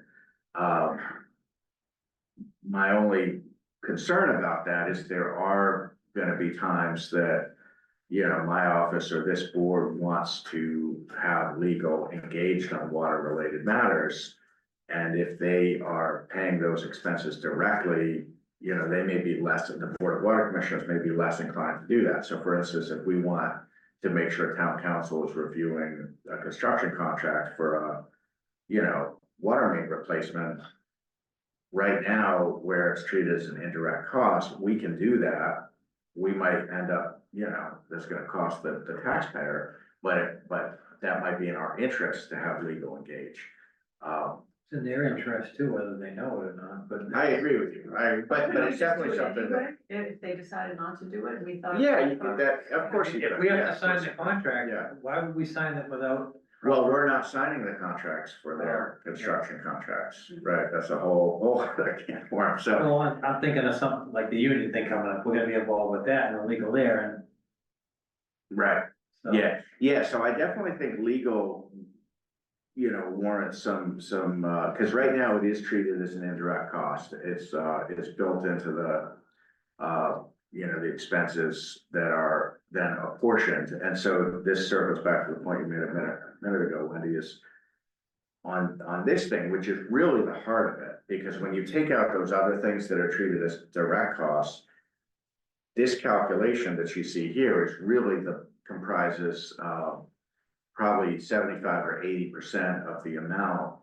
The basis for that is so taking a percentage of my time, town accountant's time, treasurer's time, town clerk's time, assistant clerk, all of the non-water personnel who are doing something on a regular or semi-regular basis that is necessary to the operation of the water department. We are kind of guessing, because we're not tracking our time. And so I think where I have felt for at least a couple of budget cycles that the numbers we are using are understating the amount of time we're actually spending. And last year, I had asked Jenny, because obviously at that point, we've been working together 5 years. She was still, I think, relative, she was, I think last budget cycle was the first one. She was made town accountant with the prior budget cycle, but the last one was really where she was like from the whole time. So I remember at the beginning of last budget cycle, we said, this go around, let's really do like a real estimate of what time we actually think we're spending. And so she did that, and she shared that with me, and I have that on my server, and it penciled out that it would have been, I forget the numbers, but probably a 20% increase above what we'd actually been charging on indirect costs. And and I had intended to bring that forward, and then there was this meeting I went to with the Water Commission that Rick was at, and I was kind of pressing the Water Commission on their budget, because I didn't get their proposed FY25 budget until 2 days before the FinCom meeting at which their budget was reviewed. It was like, it was taking forever, and it was never like that in the old days. It always, because Mike Goutet, he would send it to me by the end of January. He would never know what the health insurance was, because he needed that from me, and I didn't get those numbers till February. He wouldn't know, there's certain things he didn't know because he needed them from me. And I didn't know them just because the cycle, the information wasn't there yet. But he would always give me his budget timely. Last cycle, I think partly because they were completely retooling how they were doing the budget.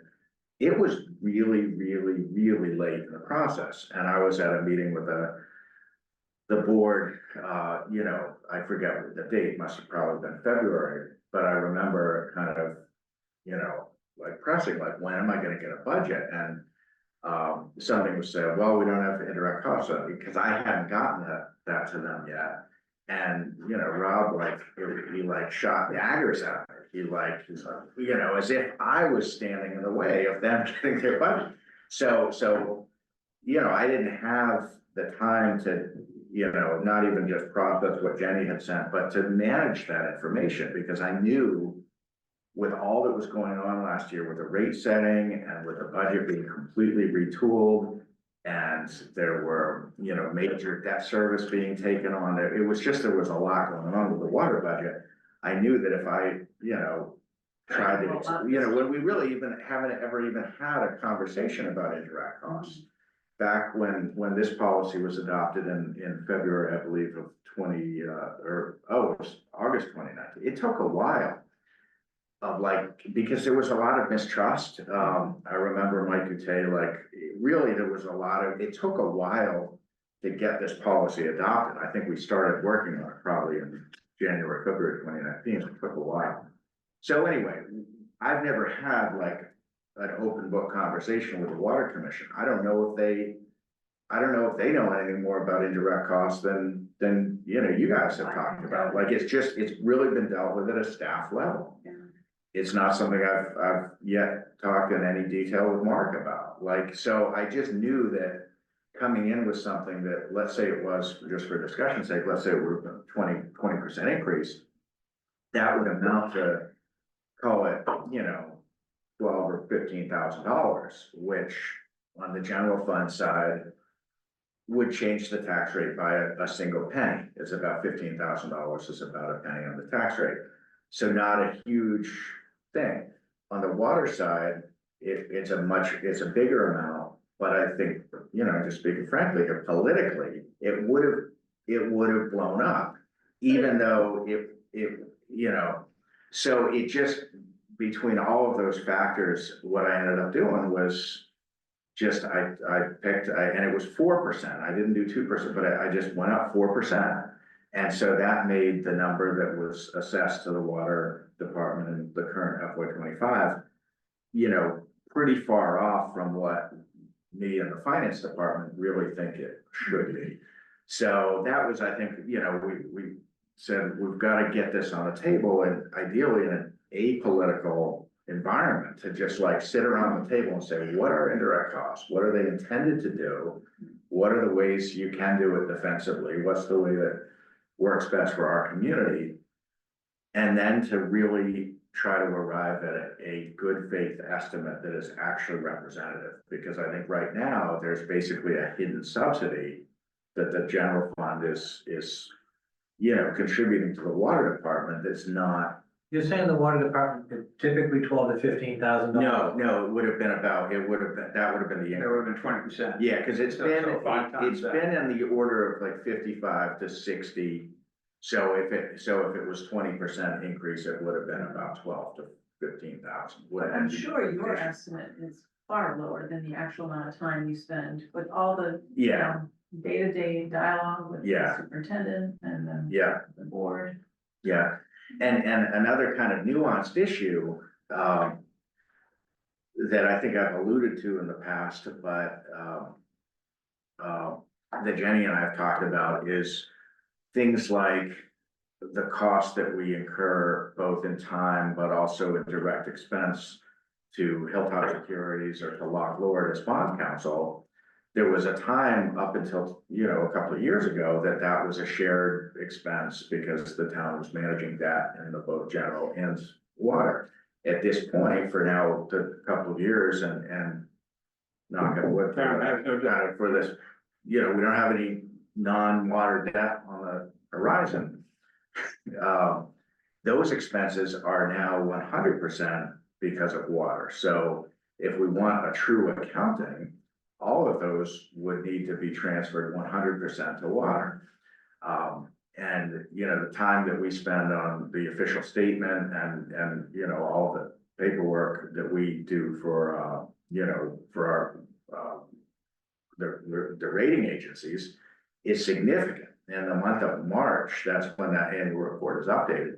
It's dozens of hours that me and Jenny and Caitlin are putting in on that. And none of that right now is really properly accounted for. So I think for tonight's discussion, I really just wanted to kind of start with just, here's the policy framework and kind of the bigger picture state framework for enterprise funds and how indirect costs tie into that. But I definitely think before we get into the thick of the FY26 budgeting cycle, we should really get into the details. I don't know if a public meeting like this is the way to do that, or if it should be more of like a daytime, you know, sitting around the conference table with like, you know, spreadsheets. But I guess, you know, I will say, speaking for myself and Jenny, we don't think the number that we're using is an accurate representation of the, you know, non-water contribution to that department.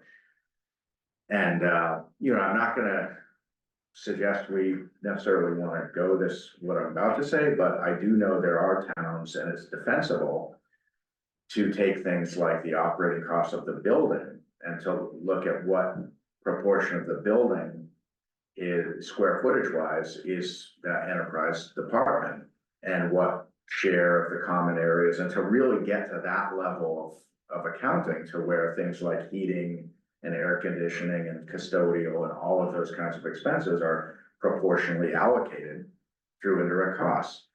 This was a big issue in Westford when I worked there. There was a lot of, there was some of this that went on between the water commission and the select board, but. Even if they weren't in that office, you still heat, you still air condition, it's incremental. Right, yeah, I mean, there is a point at which, and this is kind of the discussion Jenny and I have had for the whole, especially the first couple of years we were working together, is every year we would work on the budget and we'd say, this is something you could spend tons of time trying to calculate the exact right number.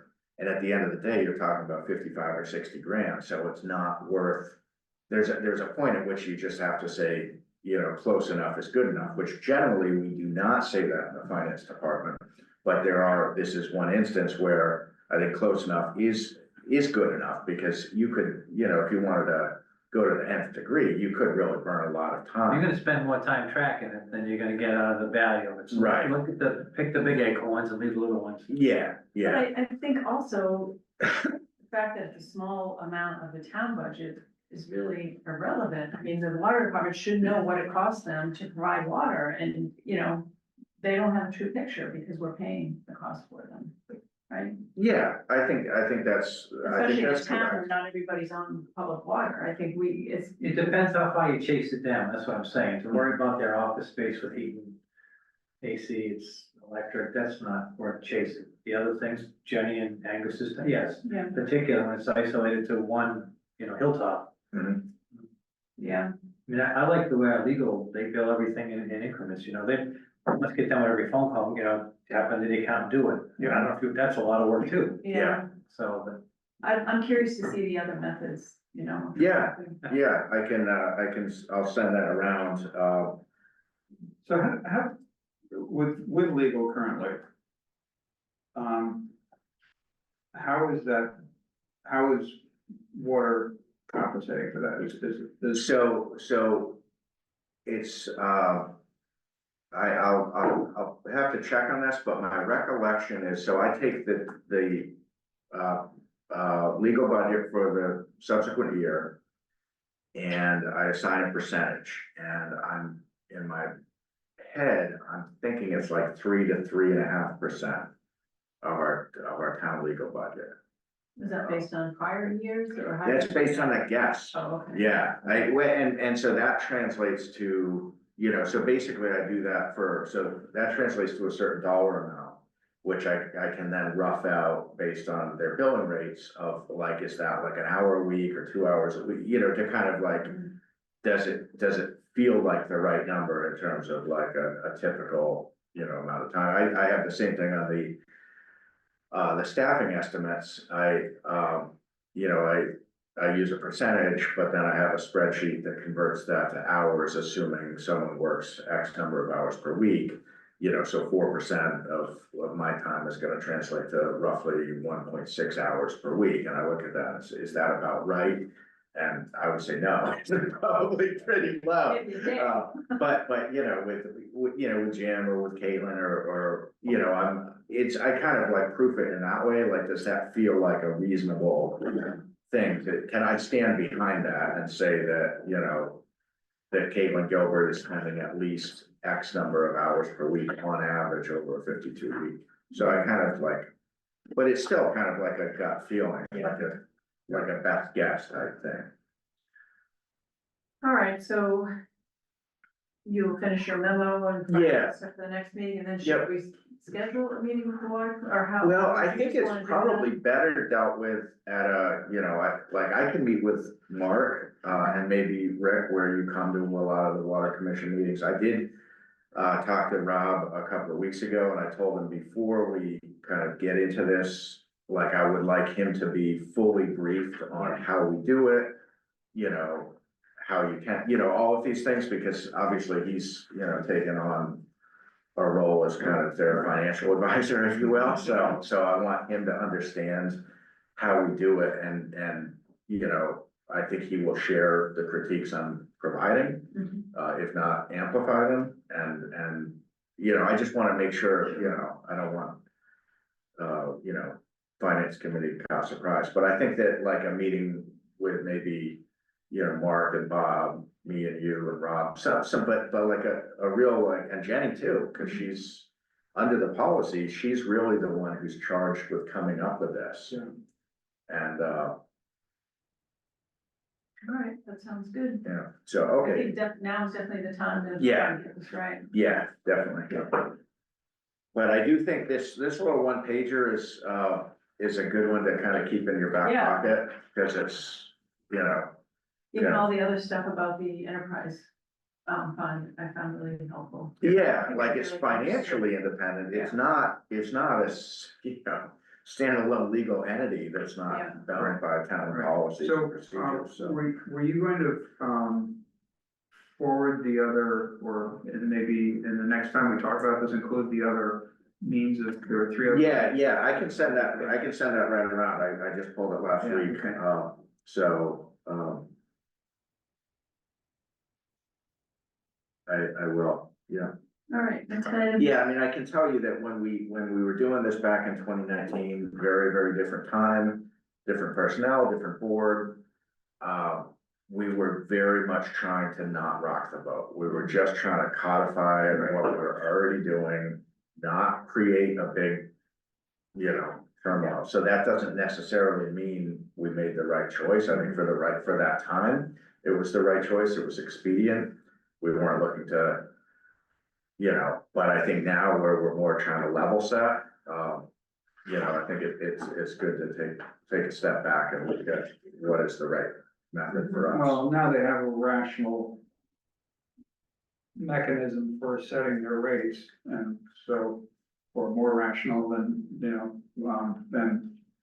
So if there's a change, they should be able to incorporate that in their rate setting, Mhm. you know, as their cost structure changes. Yeah, Okay, next item, review the working list of future select board I, items. I'm sorry, Wendy, one final thing. So you probably saw this note on page 95 that this is just the excerpts. This is, you know, this is like a 70-page document, so I didn't want to bog down your packet, but if you're interested and you Google this, it's downloadable from the DOR website. So I included what I thought was most kind of relevant, but it goes on and on for quite a bit after what I included in the packet. Okay, so this is the working list of future topics. All right, and Rick had reached out earlier today with you know, one addition to this, so I've taken note of that. On the energy, municipal energy manager idea. So that would be under personnel. If you're gonna put it in a category. Yeah, I think so. So, I mean, along with this is Chris has mentioned a couple times about another retreat, so I don't know if this list would be a good framework for the retreat, or, I mean, what did you have? I mean, we have to have some kind of framework for it, we can't just, But for a retreat, yeah.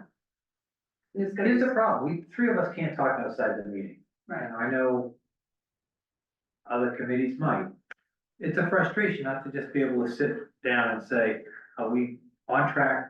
Are we doing the right thing? What do we miss? And just have a general conversation. Bog it down a meeting is kind of mhm. foolish, you know? So my idea of a retreat, we sit on the school committee, no agendas, no votes. It's a conversation.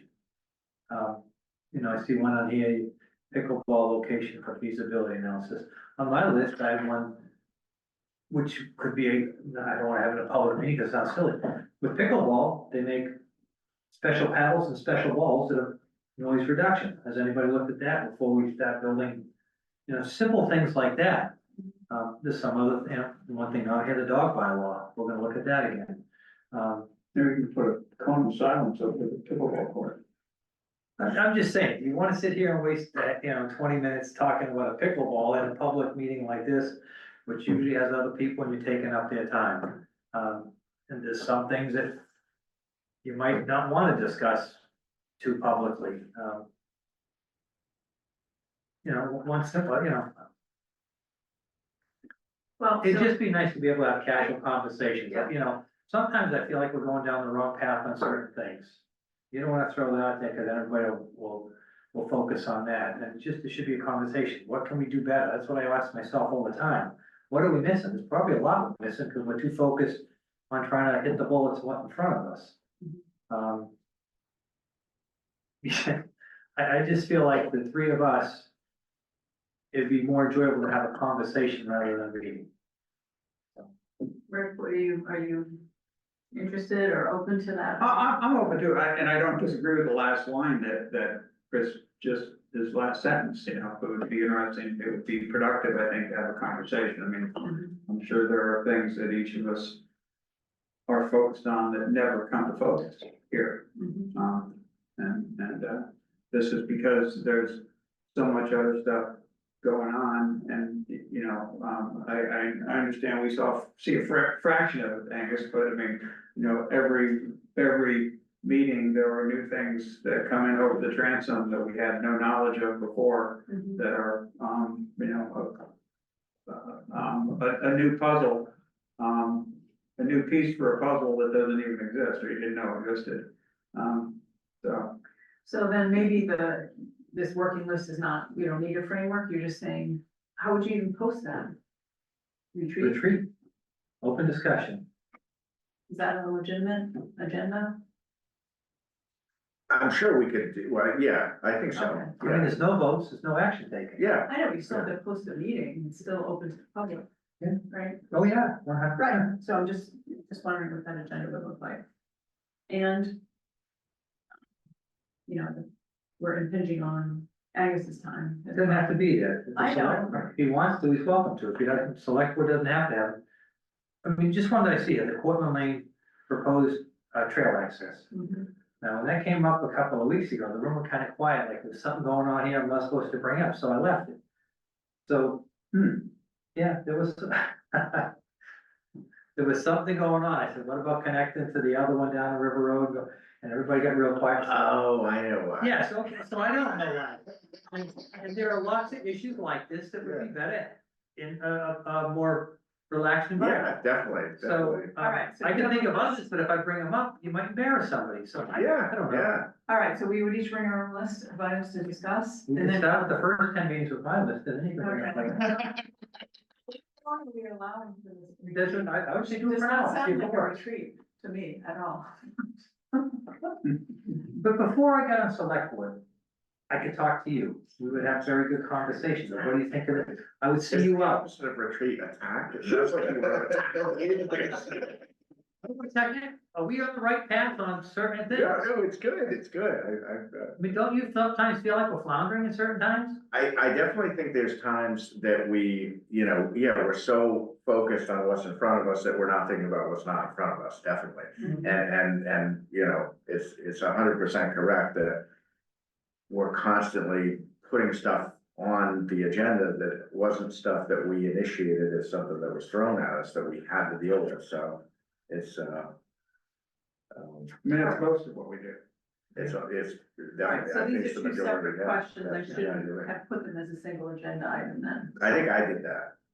I think I did it. Oh, you did it? Yeah. Oh, I didn't. So, all right, so Say that again, I didn't hear. I kind of put them as one agenda item because I thought, well, this list could provide a good framework for discussion, but it sounds like they're two separate things, so let's. It could be a good start, I got like 8 items on my list that are on this list, so. All right, fine. So do we want to, sounds like you're open to it? Yeah, All right, do you want to set a date now or? I think now's a good time of year to do it before we get in the budget cycle. I think it's great, actually, if we do stick with the, you know, we're aiming for December 5th, is typically about when the board would set the policy direction for the next budget year. Mhm. To do something before then, I think would make good sense. Rick, what's your availability in November? Well, you know, the third week in November, I could do something then, I think. Do you want to do it on a Monday night? Since we're not meeting on Mondays anymore. So Monday, the 18th, Does that work? I think so. That works for me. In the back of my mind, I think there was this webinar I was gonna do that day, but I don't remember when, I don't have it in here yet, so. So do you want to meet earlier? Like, I can do it at 4 if that's better. Or Angus, what's better for you? Whatever. I mean, If it was up to me, I'd say earlier evening or either late afternoon or early evening is better, Mhm. but I'm free, so. I'd like to wait until it's dark out, quite honestly. So 5 There's not, o'clock. there's not as. When I run away, you can't find me. No, it's because I'm outside working all day, every day now, this time of Yeah, year. come on, your ninja outfits. By November trying to use 18th, my it gets dark. use my It's dark. Daylight hours. That's 4:30. Yeah, 4:30. It's dark at 4:30, so what do you Lucky think? me. All right, so, Yeah, that's okay, 4:30, fine. Rick works, so I can't do it. 4:30 on the 18th. All right, are there any specific things on this list that we want to discuss, or just hold off until this meeting? Well, I wanna throw something else on here, it's just LED street lights or something. Oh, yeah. Before. Yeah, and this, you know, this Before, wasn't intended to be comprehensive, it's more. Right, no, I Yeah, understand, I just wanted to make sure that I just. But that'd be a great topic at retreat, is there Yeah. something that fell through the cracks, where are we going with it? Mhm. I mean, Right. another one is the bridge with the lighting and the magical signs, to tell idiots not to go there. Right, yeah, and that's a Mac dots, yeah, but thanks, right, It is, yeah. But we don't know that, yeah, we did. I Well, didn't, till right now. Oh, yeah, no, we did, yeah. I know, we said we'd like to go, and they were gonna come up with a plan, we've heard nothing, so. Right, that's but all. I followed up with them and we've continued to hear nothing, so. But I have followed up with them. But again, my topics are gonna be simple as that, with yes or no, just, you know, boom, boom, boom. Yeah, definitely. All right, Yeah, truck's gonna hit the bridge and they're gonna say, oops, we should have done that. Yeah, Oh, we'll do it next time. Right, Probably. that's right. Let's All right. spend another $5 million. next item. Where are you? Hunting. Oh, the hunting bylaw revision. So what do you think about a working group? Definitely. Sure. All right, do you like the composition that I suggested? I think somebody from the select board needs to be on it, so they don't have a floundering working group like we did with in the past. What do you think? I think composition looks good.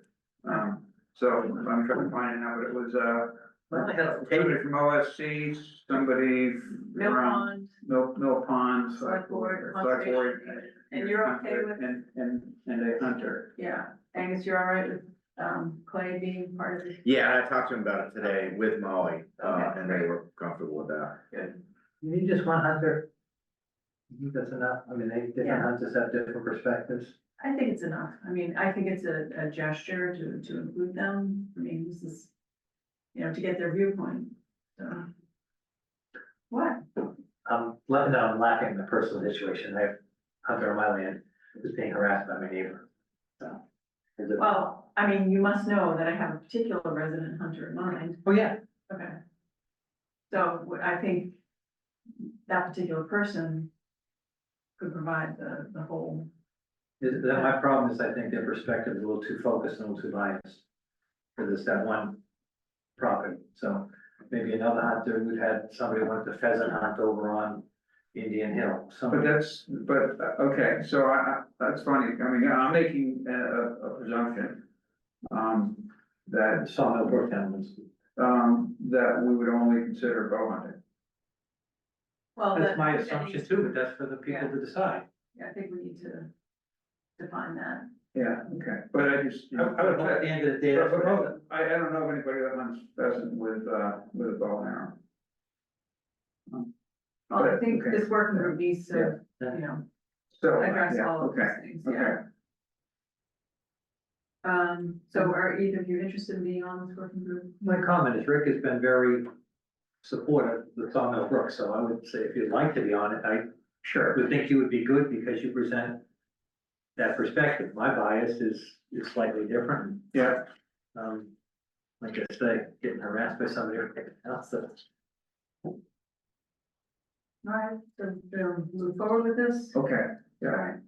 So, Right. When they do it, you talked about signage notice, just a couple other things to consider, so I don't forget to mention them. yeah, Are they gonna, if it's a person who has any background check or licensing issues to verify, and then I would hopefully they would look at a hierarchy of priorities, i.e. West Newbury residents, Massachusetts, and then out of state, just things for consideration. Well, I got. Yeah, I think that would be great, all right, so how about if I draft, not a charge, but just some kind of, correspondence to these particular people and tell them what we're thinking and see if they're willing to do it or, Okay, and some kind of schedule, and then we can review it at our next meeting. okay. Does that sound reasonable? Anticipation of the Springtown meeting presentation. Well, we may not need to change the bylaw. If we have this whole program all set up, we can just Could need a just be bylaw. policy. Yeah. Yeah. And that can be what the select board uses to evaluate, to review applications. Yeah, Or, Policy instead of a bylaw. yeah, Okay. or bylaw also, if that's, That might be more difficult. Yeah. Disruptive. all right. And then the next item is the vacation policy memo. that sounds good. Chris, any comments or corrections?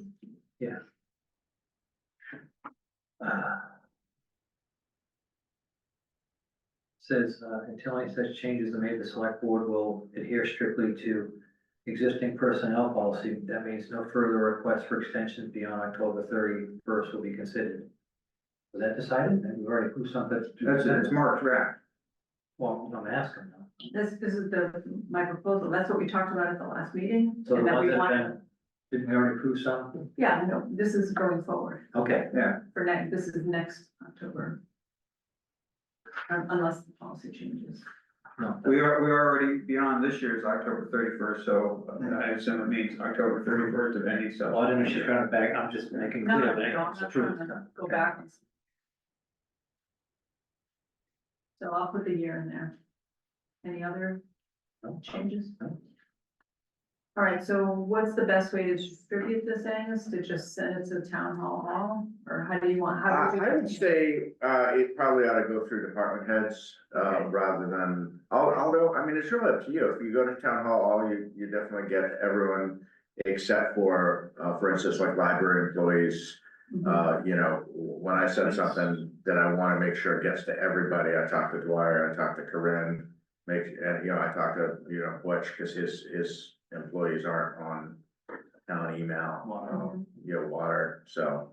I mean, you could send it to town hall, and then my office can follow up to make sure those Those supervisors get different it to their staff. Or we could send you a list of more department heads, and that way everybody's getting it to their staff rather than some support staff getting it directly and others getting it through their supervisor. It's really up to you. Okay, I just wanna make sure that everybody gets it. Yeah, So, yeah, so do you wanna send me that list or sure, of, department heads? yeah, yep.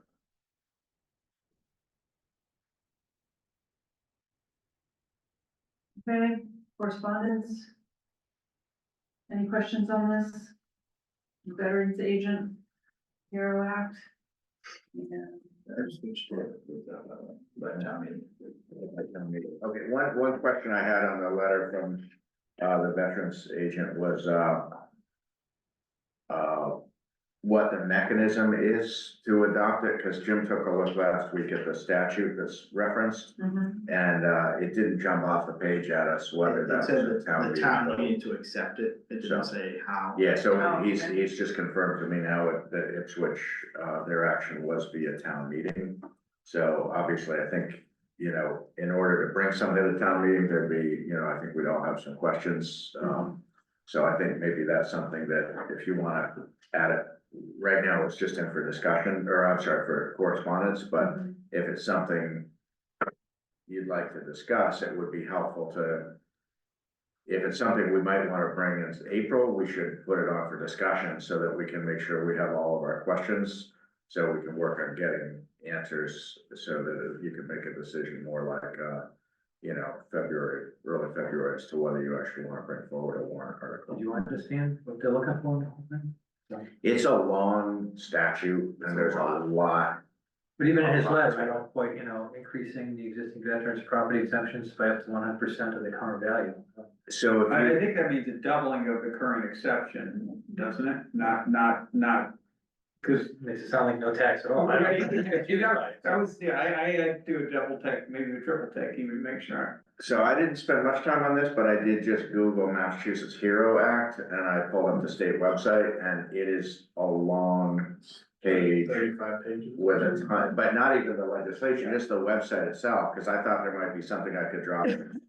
It was so many bullet points, all of which, many of which raise questions, not to say they're bad, but questions. Mhm. And so it's something that if there was any thought to potentially bring this forward next spring, you know, I think we should put it on for discussion so we can start to just, you know, flesh out what our questions are, so it doesn't end up being something that we're, you know, putting a lot of time toward in February, March, when, you know, Yeah. like has happened in the past with warrant articles kind of crowding out, you know, budget stuff, so. So, seems like it would be good to also understand the tax impact. Right, yes. Yeah, Okay, what about the National Grid CPI? just information, nothing we can do about it, right? I just find it interesting. But they're sticking it to us again. 2.8%, 2.5%. You pay them your solar panels? You Pay all these extra fees? Not necessarily, that's not counted, I only pay for kilowatt hours that are counted. Another sales pitch. Right. Anything else? But, you know, I'll just say, we should not be at all surprised by this. And in fact, we're gonna see more increases, you know, as the grid is built out further and improved in its performance. You know, I won't rant on, I'm not saying that it's good or that I'm happy that it's happening, but it's inevitable. This is only distribution. This isn't saying anything about what we might see for transmission costs increases in the future. All right, duly noted.